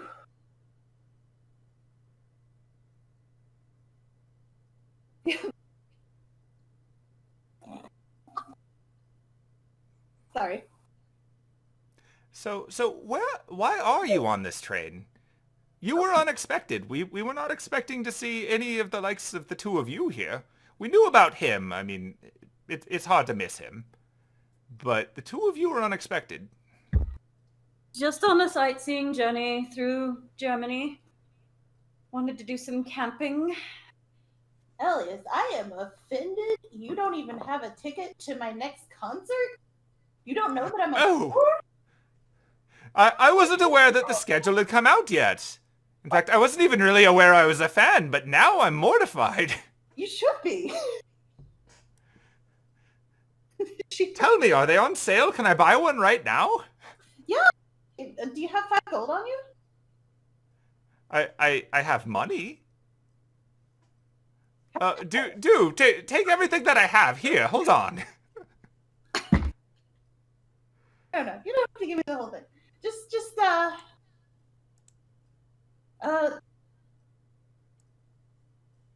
do you have on you? It'd be France if it's Germany, I think. This is before... But that's assuming he has German currency. We're still in the euro, aren't we? Okay, Yeah, I was about Euro. to say, was this before... I'm pretty sure we have euros in 2005. Yeah. Do you have like 200 euros on you, maybe? Well, I mean, I'm not poor. So yes.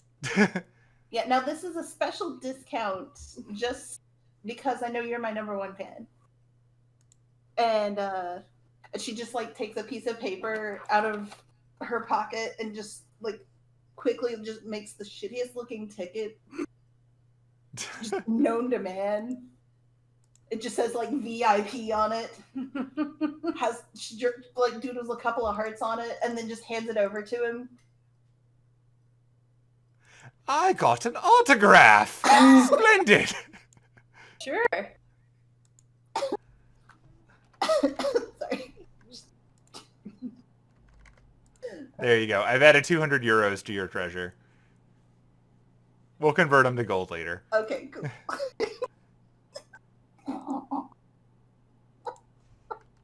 I want you to know that you left him with like $8.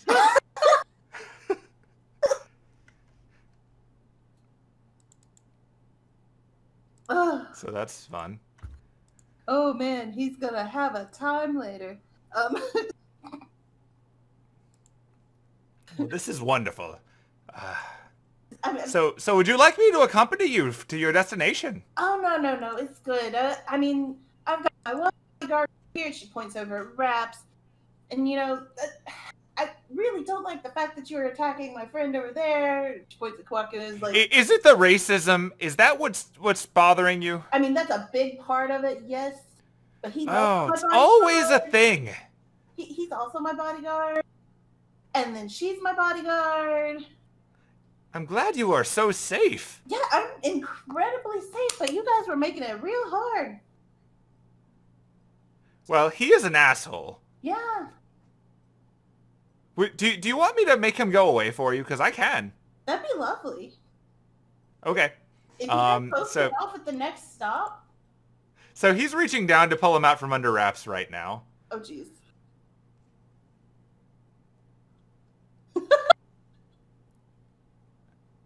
I'll allow it. Raps gets up. Raps gets out the way. Help. Yeah. And in one of the tranquilizers.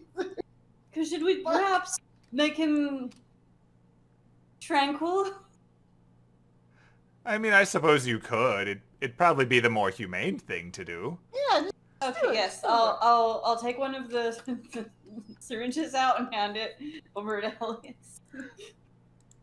Okay. We get to use one of the syringes, so I guess we'll reduce the number in your inventory to 2. There you go. All right. Let's see if he continues his trend of just being a total boss at saves today. Because that seems to be how he works. All Not very right. competent, but he sure can take a pounding. It's like his bonuses aren't very good. He's just rolling like crazy. This is actually one of his better saves. All right. And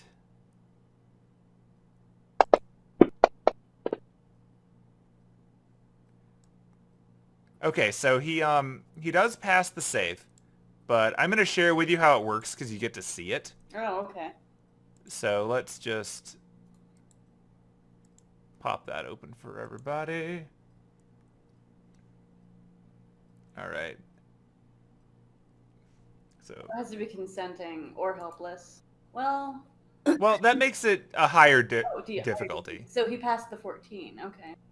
So he passed the 14, but since he passed it, he instead gets a level of exhaustion, which is still really bad for you.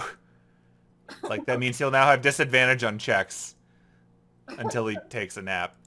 So, like, the real advantage of it is that it messes someone up for a while, even if it doesn't actually black them out. Gotcha. Ooh. Well, now I'll take care of him. Be right back. He is going to go and... Throw him off the train. No. He is. Oh, no. That's what he's trying to do. He said he'd take care of it. Wait. We didn't say throw him off the train. I'm taking care of him for you, mistress. No. Just take care of him at the next stop when you guys get off. Oh, You know, the stop you were planning on making? But must I part from you so soon? Unfortunately, yes. Oh, cruel fate. I know. Very well, very well. I believe the stop is coming up shortly. Would I suppose I'll need to tell off the ruffians that they hired anyway. another concert help this situation? Maybe? Would you? I would.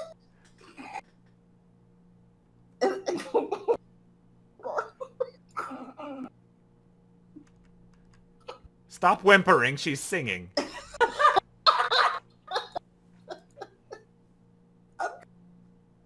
Emergency. What was that? The instrument. I'm so ready to find out what this instrument is. You're busting out the other one? Yeah. All right, I will show you what the other instrument is. Are you ready No, I don't think I'm prepared. for a minute-long kazoo solo? Always.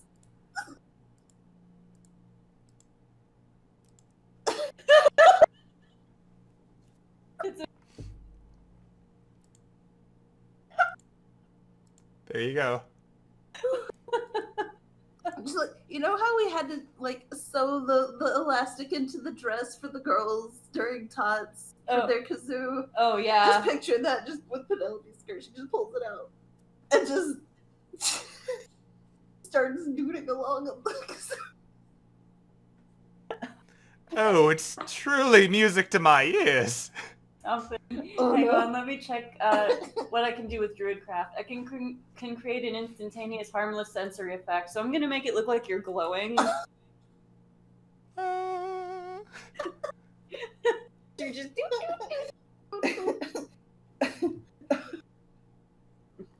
Baku is laughing in the background, by the way. The spiders are swaying back and forth as if they were holding lighters. Oh my god. This is the best thing I've ever... And as you do this, you can feel the train slowing down. Oh no. And pulling into the next stop. Well, it's like, been a wonderful time. I found a video on YouTube just called Jazz Kazoo. I'm clicking on it real quick.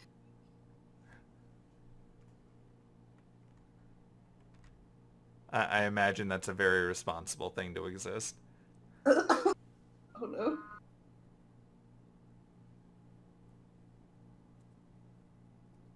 Where's your kazoo?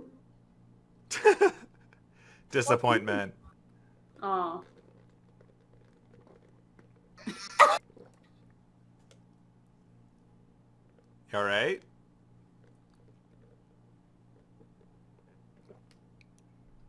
I'm getting the impression you had to mute for the sake of the people.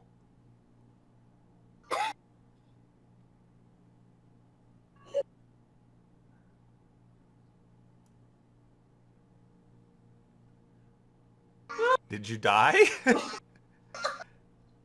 I can hear little bits of it. No, Oh, okay. Drop it in I'm the... gonna... Just watch I'll have to check that out later. Yeah, just imagine that's what's happening for a good 6 minutes. That's fair. Okay, well, so to the wonderful sound of kazoos and now a train whistle, the train is pulling into the station. Okay. And the two of them are begrudgingly leaving the train. Can I see if it charms them again? Can you what?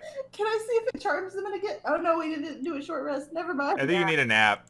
Yeah, you were Okay. just playing for the sake of it. Okay, yeah, we're good. You were just being an artist. Just jamming in the moment. That is your right. All right, so the two of them are gonna go. Ooh. I'm just gonna pull them off the map because they're no longer gonna be on the train. Oh, good. Burnt. And burnt. So what would the two of you like to do at the stop now that they have left the train and the train has not yet left the station? What God, where are we at? You are now in Koblenz. Yeah, You're we're in the not last yet. big stop before your intended stop.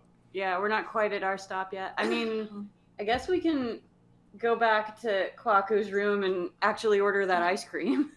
Yeah. That's true. You can. Do we? Would you like me to teleport you all there so you don't have to drag? Yeah, that'd be great. And when we get into the room, I'm gonna look out the window and see if I notice anything.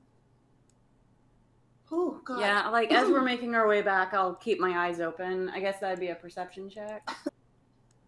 Yeah. You just like keeping your eyes open like outside the window or... Yeah, just watching for any suspicious people. Whoa. I want to see like if I can see what Elias and Leopold are up to. Well, I rolled a 17. Shit. Hold on. I closed my character sheet. All right, let's... Perception. There we go.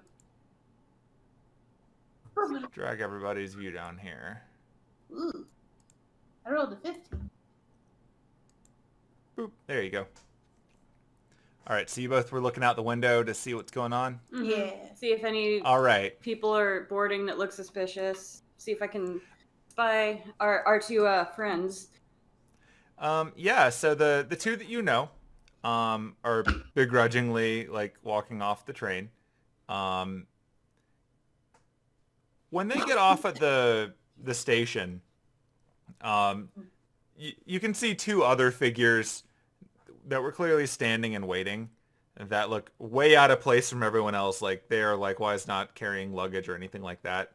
Um, when they when they see the two of them leave the train, they like there's two people waiting. So the first one waiting is I'm gonna find you some pictures because you can see those from here, at least. Do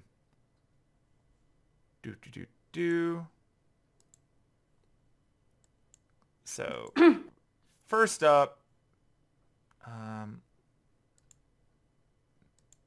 okay, your name is not unidentified map. I'm gonna change that. It's funny that it defaults to unidentified map for every picture, no matter what it is. So ignore what he's doing in the picture and just know that this is what he looks like, okay? Okay. So this is the first one. Buh. He looks pretty disgruntled.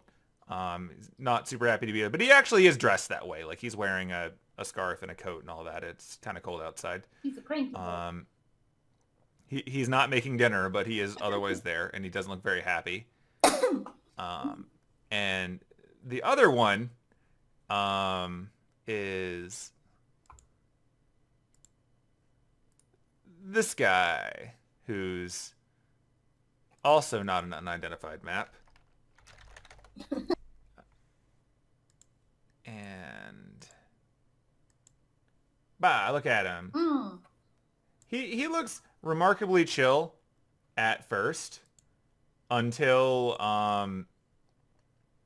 they're both like off the train and walk over. And then after like a moment of talking to them, he loses his shit and he just starts yelling at them. Like it's very clear that his vacation or something is being ruined, but you can't tell what he's saying from this far away. Oh jeez. With the rolls that you did get though, like it's dark now, like it's actually becoming nighttime, but between the night vision and the lighting, you can still make out what's going on. So let's see, the rolls that you have were... Did you both roll? Yeah. Am I missing one? Yeah. I got a 17 and she got a 15. Yeah. Oh, weird. I have all this random other crap in the way. I think it's from when I was messing with the windows. Mm. Yeah, everyone rolled a save before, so I must have accidentally clicked on something. All right, cool. Yeah, so with the 15 and the inability to see in the dark, most of what Penelope pulled out was what I said before. Like, you could tell that this is clearly who they was meant to look for. With the 17 and, you know, the dark vision, Anise can actually make out that that first guy, the one who was kind of gruff looking, is sort of turning and he's looking in the direction of the train car that you're in. But he's not doing anything. He's just sort of looking at you, but not reacting. And as none of them are getting on the train. Mm-hmm. Mm-hmm. Like, in fact, like Kwaku's gonna look out the window too. Let's see if he sees anything. I doubt it. You both probably rolled better than he will. Are these the kind of windows that you can like open? They're the kind that you can slide down the top from, but not all the way down. So they're kind of like school bus windows. Oh no.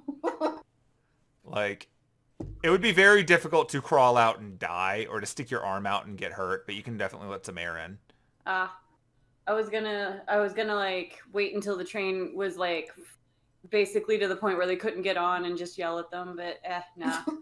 Stick an arm out the window and just flip off. Let's see. Oh, wow. Okay, he rolled a 19. He sees. All right, so yeah, he sees things. Kwaku narrows his eyes for a little bit, and he says, I think the taller one sees us, but isn't doing anything because, per the conversation before, they're freelancers and they're not getting paid. So from what I can tell, the shorter one in the funny shirt is pissed, Oh, no. but not acting upon it. So I suppose they're just going to be stuck there. Yeah, seems likely. I accidentally closed fantasy. Good job. Trying to move it. It's all good.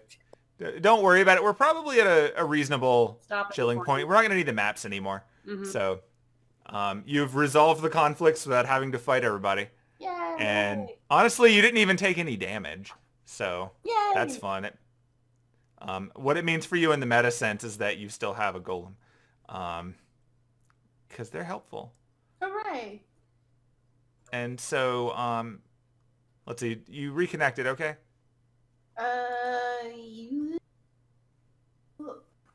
It's on acquire. Oh. Okay. Hold on. It'll take it a second. Now I've got the rolling d20 shape. Yeah, it'll get there. Yeah. Again, this part doesn't really matter as much, but so because he rolled so high in perception, Kwaku's gonna notice some other things too. So you got some interesting glasses off of that man. Would you like me to tell you what they do? Oh, sure, if you don't mind. Sure, just 1 second. I will take a look at how they work. Do you mind? And he holds out his hand to... Yeah, Like I'll touch fish them. him out of my bag and put him in his hand. Okay. He is gonna cast Identify, which he Also can not do quite because he sure makes things. what I'm going to do with this gun. I recommend using it against other things that are not in this room. that's, Or not well, using it at all. Yeah, I was planning on not using it all and possibly ditching it before leaving the train, just because this isn't America. You don't just carry around guns. I think it would fit through the window if you want to throw it at them on the way by. No.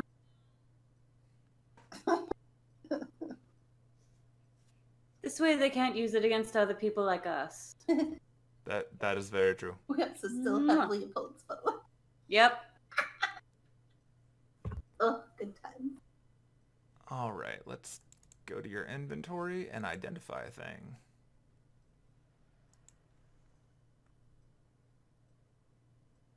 NPCs with identifier are super convenient. Mm-hmm. Okay, so I figured out how these things work, and it explains a little bit of the story you gave me before about what they were up to. So, first things first. These are magical. Like, they serve a purpose. It seems like these glasses allow you to, or allow the user to find phantasmal species in your proximity. Oh.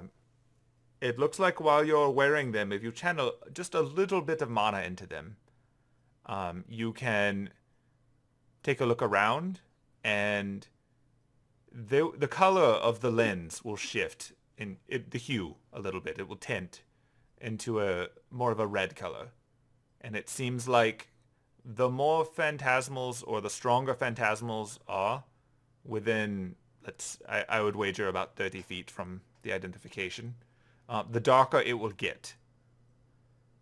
So it is quite possible that when he was zigzagging around you before, he was seeing how dark it got to determine which one of you was the phantasmal.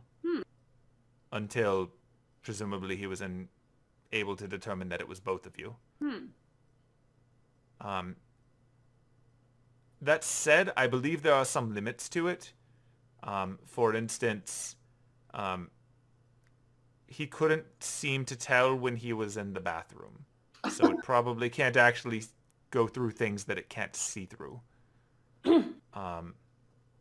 But it does simply seem to tell you when you're in the proximity of other such creatures. So taking these away from him might have actually ruined his career. Ooh. Good. Which is good because it was awful. Obviously, with present company, it's going to be red most of the time.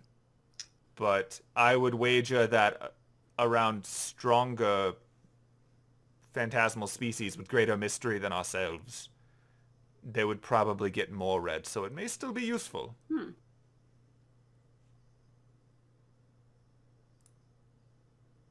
I guess I'll take them from him, take off the glasses I am wearing, and put them on, and put a little juice in them just to see how they work. Yep. Ooh, I love the And I have shared the rules for you. spectacles of phantasmal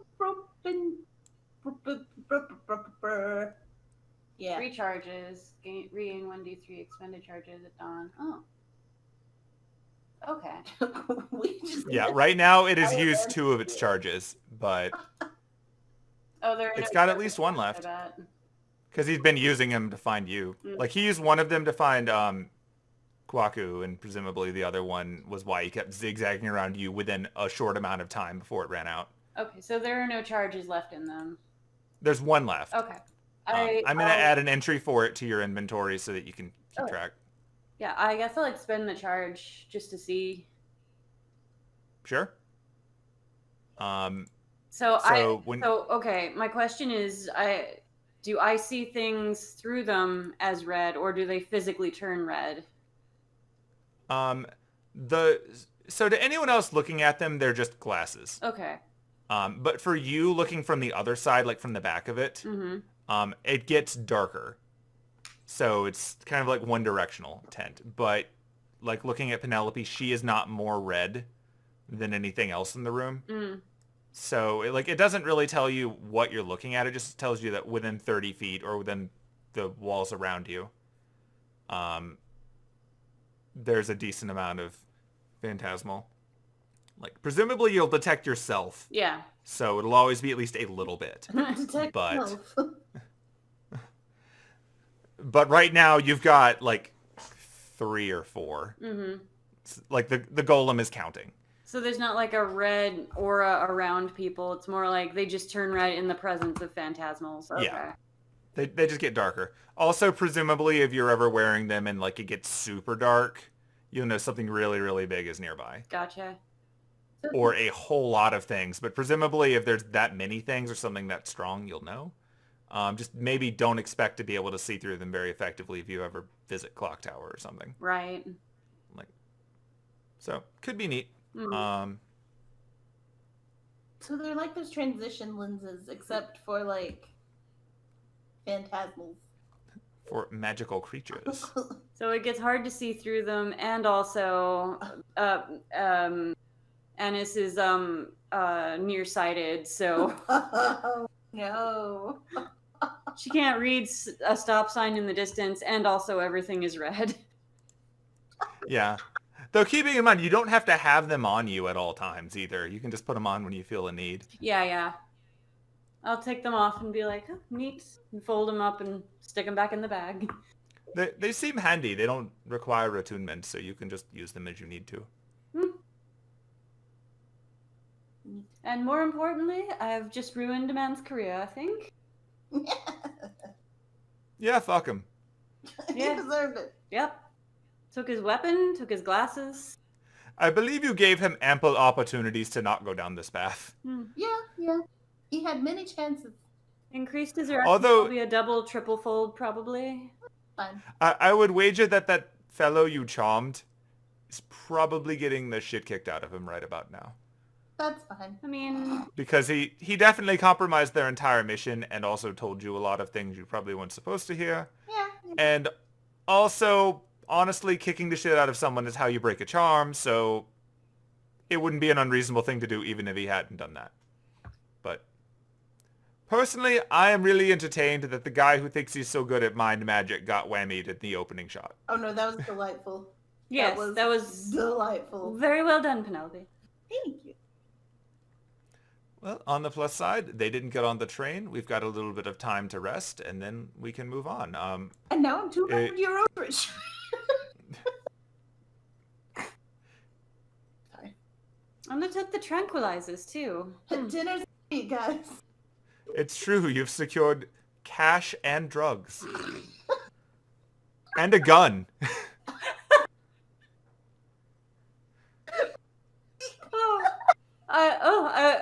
I suppose we can order that ice cream now.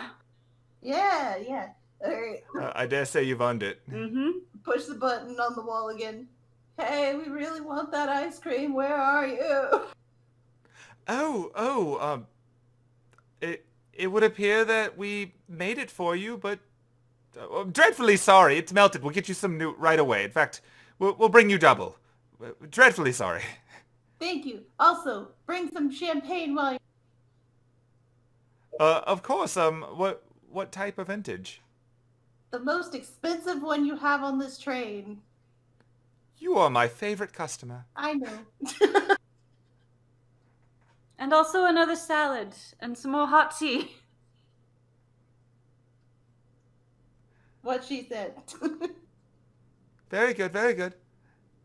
We'll send back the tray. You sure you don't want anything, Kwaku? No, I think I'm good, but I've appreciated this entire exchange. The story is worth enough for me. Yay! Alright, so while they're waiting on the waiter, Penelope looks at Kwaku and is like, alright, so you haven't really told us too much about yourself. Oh, that's a fair point. I suppose we do have time now. And we just kind of saved your ass, so, It was most appreciated, yes. And it sounds like we may be traveling companions, as I believe we're going to the same place. Yeah. So it'd be nice to know something more about you than spiders. Lots of That is spiders. fair. Sure. So I'm happy to talk. I actually really enjoy stories, and I very seldom get to tell my own. Let me ask you this. Do you know what a Jorogumo is? Can't say dude. One way to find out. Would that be an Arcana roll, a History roll?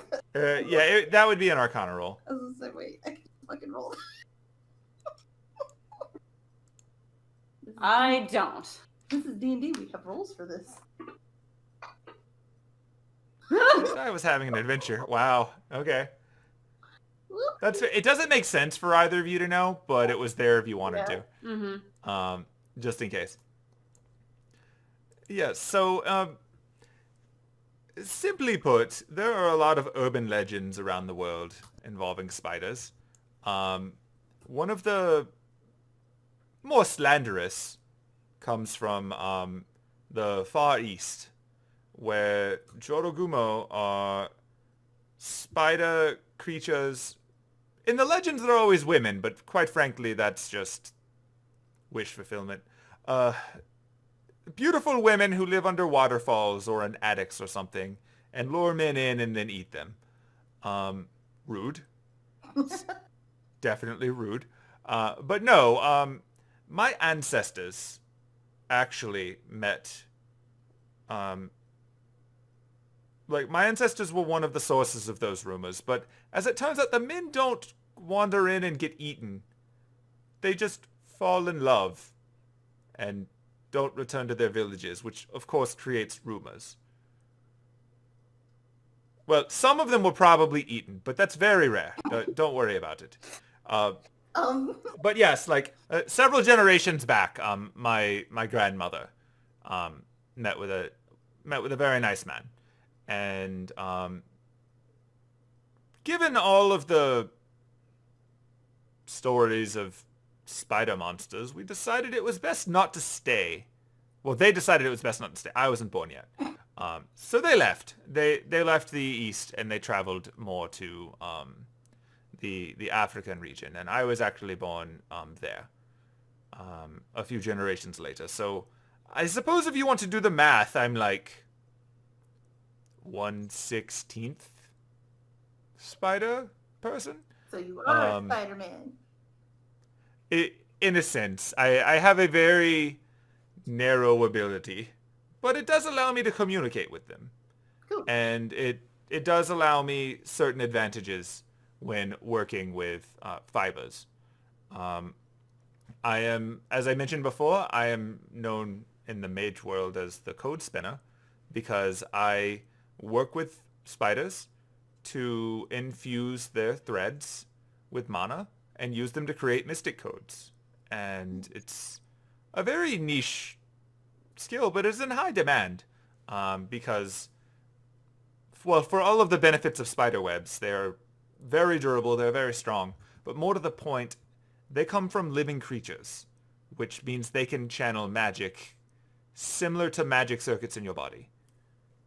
And that makes them very, very useful in crafting for magecraft. So I, for the most part, like, I am a phantasmal species by ancestry, but I'm useful enough to the mage world that I don't feel like I'm in danger too often. Although that does admittedly get a little bit of attention.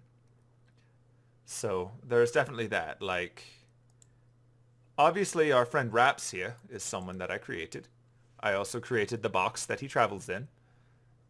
And a few other things from time to time.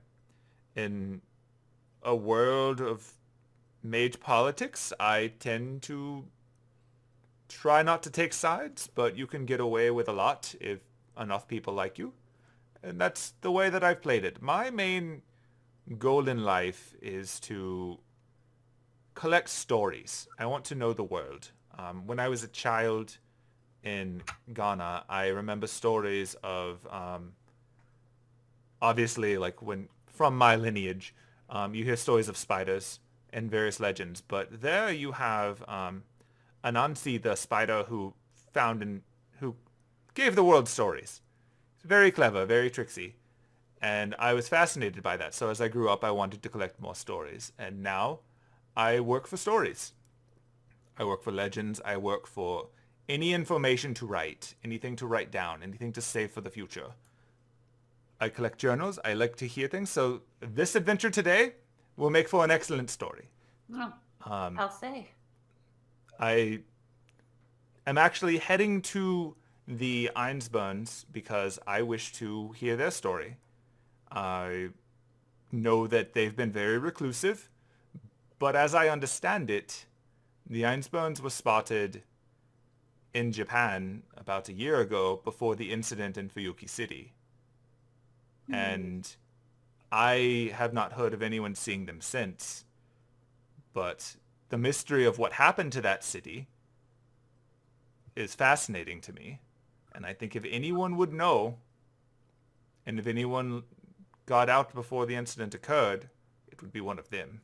So I wish to hear the story. And in exchange... Oh, is that something we know about? The incident at Fuyuki City? I think that you would know... Well, actually, just you can go ahead and roll history on this one just to see how much more you know, and then I'll give you the baseline. History. Mm-hmm. Penelope don't know shit. Penelope was touring at the time. She got other things to do. Yeah. But Honest actually knows that Fuyuki City is just like another city that had something happen. The main thing with this one is this is a city that you've heard rumors of being cursed. Because like there were some things on the news about it. And like while you do not actively pursue the news, you still hear from people. But Fuyuki is a place that in the mid-90s had a giant fire that the mage community acknowledges was probably the result of someone screwing up a ritual, because the cover-up had all the signs of what happens when the church and the Mages Association work together to cover something up. So like for everyone else in the world, it's like, oh no, gas leaks or whatever. But for anyone who's really paying attention and connected, like it's obviously a cover-up for something. And then 10 years later, like, you know, last year in 2004, the city suffered from something really strange and catastrophic where entire chunks of the city just disappeared. Like, not the whole city, not the whole thing, but like whole areas are just gone. They're just craters. So unlike the previous one where there were fires and smoke and all kinds of stuff like that, like whole areas just disappeared in the middle of the night. The official like line about it later was pretty weak. It blamed it on like, you know, terrorist activity. And it's like, it's one of those things where people that are in the mundane world were kind of thrown off by a news smoke screen of like, essentially, it was very clear that, like, the Mages Association and the church went into those craters and set fires to make it look like something horrible happened with terrorism. And it was a big, like, major... Actually, even Penelope would know about this. Like, it was a victim of a terror attack. Like, you don't miss that, especially in the mid-2000s. But no one really claimed credit for it, and no one really knew what was up with that. And it was scary, but, you know, it happened. Originally, it was, like, some gas leaks, but then something bigger happened later on. And the people in the world of the Mages Association on the, like... For the most part, their reaction was... Okay, maybe don't go there, because in the 90s it took one of the lords, like one of the lords died there, of the clock tower, and in the 2000s, two of the clock tower agents were sent there and they died, or disappeared or something, and so like, why do mages keep going to this backwater Japanese city and disappearing? So yeah, like. No one really knows what caused it, but obviously some rituals that people keep trying to do keep screwing it up. So something happened. Gotcha. And so now Kwaku is making it clear that like he wants to know what happened, and he thinks that the Einsburns might know since they've been involved in something there because they've been sighted there multiple times, and like they literally built a castle in the area. So like they're probably involved in it even on some level. So he wants to know why and what for, and so he's going to the German one. Be like, what's up, guys? And I am of the mindset that I can probably get an audience with the current head of the family and perhaps find out a little bit more about what they're up to. Like, if they are doing some kind of ritual that is this dangerous, maybe I can help them do it less dangerously. And if they're hell-bent on whatever this is, then maybe we should find out about it and tell someone so that they could stop. It is certainly interesting. I knew that city was cursed, but didn't think too much of it. Didn't know the Einsmans were involved. That's very interesting. It is strange that they would travel to the other side of the world, but... Twice. 3 times, actually. Oh, 3 times. Yes, one of my other clients actually mentioned, she was from Japan, and she's very old now, obviously, but she was actually present in the 1930s when they apparently did this another time. So she'd mentioned that they were doing that, and she was the one who mentioned that they might be related to this to me in the first place when I was doing something else for her. So, in fact, you might know of her. She's got a big name too. Tell me, are you familiar with the Edelfelt family? I don't know. Let's roll history. Well, Anise actually is because you worked with them. Oh, okay. Yeah, so you would just know, but you can roll to see how much extra you know. Oh, interesting. Penelope does not care about Mage Society. She's too famous. Still doesn't know shit. In fact, I have worked with them before. Interesting. Yeah, so you've worked with one of the former matriarchs of it. She was the one in your backstory that you made the potion that was essentially keeping her alive and sane for a while, and that's what let you get originally set up in London before the other stuff really kicked in. But she was the one of the heads of the family a few generations ago before she passed on her mystic code to her son, and then presumably now it's with the daughter who's off at Clock Tower, being all high profile, amazing, and apparently getting in wrestling matches. Yeah. Yeah. It took me that one. it took me, Lauren, a hot minute to be like, what? Oh no. Hey, I like to play with the peripheral characters of Fate way more than the real ones. I have some room to play there. But yes, actually, her name was Lovisa Edelfelt. She's one of my clients, and I've made things for her to help her in her own research, as, you know, she may be getting older, but all mages seek the root, and she thinks that some of the things that I work on can help her. And she told me an amazing story, in exchange for my help, and that involved what happened in that city in the 1930s, which I would like to now hear the Einsborn version of the story, and maybe I can piece it together.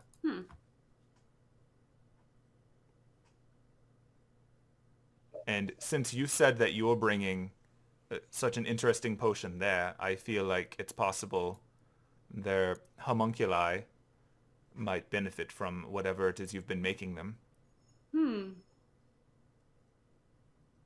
Maybe.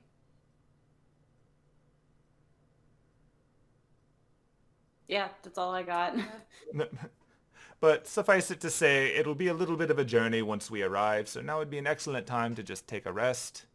It appears we still have the entire back half of the train to ourselves, give or take the ice cream.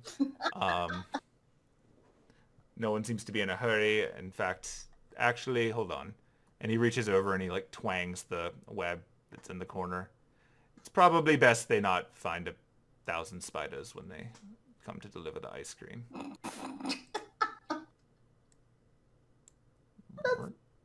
Yeah. Please don't scare away the ice cream again. That would be a shame. Yep, spiders are now away. Bye. Oh, I closed the map. Oh, well. That's fair. We're done using the map at this point. And so, yeah, I think that's as, positive a note to end on as now. When we come back next time, I'm just going to tell you we're not going to, role play the entire journey there. Right. Yeah. The train is... I'm not going to make you play through every pit stop like it's Final Fantasy 15. You'll get a chance to rest up now and, get your spells back and stuff. So that's cool. And if you've got anything else that you want to do, you'll get a chance to do it. But otherwise, you get to charge up.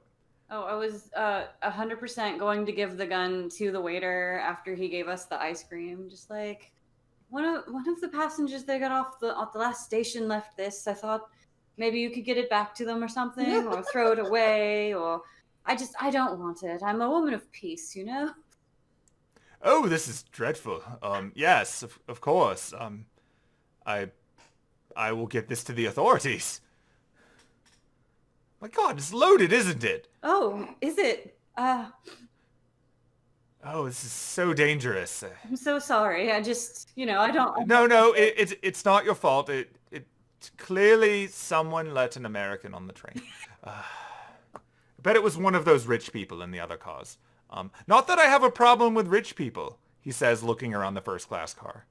But of course, they tend to not respect the rules. So I will have this taken care of at once. Thank you very much. Well, thank you so much for taking it off my hands. Oh, and sir, Not a problem. I forgot to mention, can you charge the ice cream and the champagne to Leopold's tab? He's a passenger in one of the other cars. He owes me a favor. Oh, absolutely. That shouldn't be a problem at all. Okay, good. And I will pay the tip in cash. But, Oh, splendid. in fact, she just slides 50 euros over to him very discreetly, doesn't try to put it in his pocket like she did last time, but... Oh, thank you very much. The subtle handshake thing where somebody tucks the dollar bill or whatever in their hand and then just goes to shake hands. She does that. She's like, I really appreciate your service. Just slips in 50 euros. And I live to serve. That's it. I just wanted to get rid of the gun. There you go. And I wanted to cause more hell. And you did.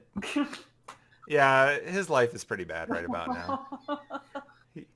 The sad thing is he doesn't even have a phone. Yeah, exactly. You've still got his phone. Yeah. Yep. Now you got his fancy ass glasses. I don't want to know how much that champagne costs, but now he's paying for it. It's okay. He's gonna find out. Ooh. But yeah, so when we resume, you'll be rested up. I will have figured out what's going on with your wild shaping thing. Mm-hmm. So we can sort that out. We'll be ready to go, and then we will adventure onward to the west. And so, yeah. Yeah. Hooray, we did it. We're not on the train anymore. Well, I mean, we're still technically on the train, but You won't be. yay! We'll be back on the more open maps where I don't have to mask every little bit, because you'll get to go outside into other places. Cool. Hurrah. Whew. So yeah, if anyone in the future is watching this on the stream recording, I hope the pacing on this one went a little better and that everyone had a lot of fun with the wonders of charm person versus an enchanter. I'm really entertained by that. So I'm going to tell you now, like outside the game for meta fun, that enchanter guy is a warlock. So he only ever had the 2 spells, and you made him use the second one on a failed attempt to charm his friend. Yes. Excellent. So, yeah. Like his first one was a very successful convince people go to the front kind of thing. Mm-hmm. And his second one was supposed to be a hold person so that he could start, hitting people with tranquilizer, and he didn't get to do any of that. Ooh. And then he gave you his stuff. Yep. Yep. He did. We fucking destroyed this guy. He did have a tranquilizer for each of us. Well, we destroyed these guys and no one died. Yeah. He brought 3 because he was told there were 3, and he's just that cocky. Ooh. Oh my And god. Leopold's exhausted and doesn't have his glasses and doesn't have a weapon and doesn't have his phone. We still have his phone. I'm assuming I didn't get a response. No. And the No, they battery's stopped gonna replying die, but it'll be a keepsake. Yeah. Honestly, it's probably better for you if the battery dies because you probably don't want a GPS chip. Mm-hmm. I mean, the fun of burner phones is that like it's only going to last so long anyway. Mm-hmm. But yeah, so you survived the train adventure. No one even got hurt, Mm-hmm. Yeah. which is amazing. Well, The only healing you did was for the enemy. And now you have a travel buddy. yeah. And a much bigger travel buddy that lives in a box. Yep. They were always going to be our enemies anyway, so we really didn't make any new enemies. Yeah, No. exactly. Like, the storyline was there if you wanted to join up with them and fight the spider people, but I think you picked the right team on this one. Mm-hmm. Yeah. 'Cause that golem hits hard. Mm-hmm. And now we got our buddy Rat. It's true, you named him. Yeah, we named a buddy. Okay, well, I will end the stream, and then next week we can pick up a little bit closer to the Ironsburns, and it will feel a little bit more like Fate, because a lot more Fate stuff gets dropped on you. Yeah. It's like, this was the prologue so that we would have a safe location to learn how to play. Mm. Yeah. And now we can story. Hooray. Hooray. Go team. All right. We've got some Goodbye, new fun. stream button. Boom. Stream over. Hooray. And I will talk to all of you. And it's not 3 a.m. this time. Yeah. Yeah, we can sleep. Yeah. Live that dream. Get some good rest. Yeah, the session's going ahead. I'm going to try to aim for about 2.5 to 3 hours. Mm-hmm. This one, I just really wanted to resolve the train. Because, like, starting on the train for, like, all right, now let's wave at them. Okay, we're done. Just feels like an unnecessary map load. I changed the name of our group chat so that I would remember which group chat this was. Mm-hmm. Because I have group chats all over the place. Okay. Yay. Yeah. All right. Cool. And also, now that I think we've done this a few times, I'll tell people that we're doing it, and maybe some of our friends will want to hop in now that it'll be a little bit more. Hey, look, there's Fate stuff. Yeah. Hey, look, it's that white castle that you've seen one picture of or saw in Fate Zero. By the way, just so you know, I made that. I did that. It's based on a real castle, so I found the floor plan of the real castle, Oh, Huh. jeez. and it's now a D&D map. Yay. So Oh, no. I I'm not saying you have to explore all of it. I'm just saying it's there. We're going to fight in every room. I hope not. Even the bathroom. Especially the bathroom. Which is where I'm So going. you want an interesting bathroom. The only people that have ever used the bathrooms in that castle are Kiritsugu and like Ilya. So it's gonna be a very No one else there pees.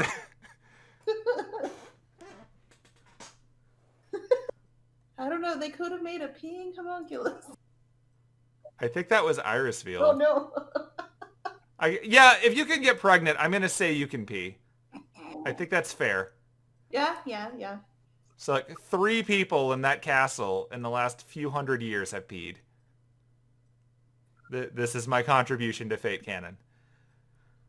Oh boy.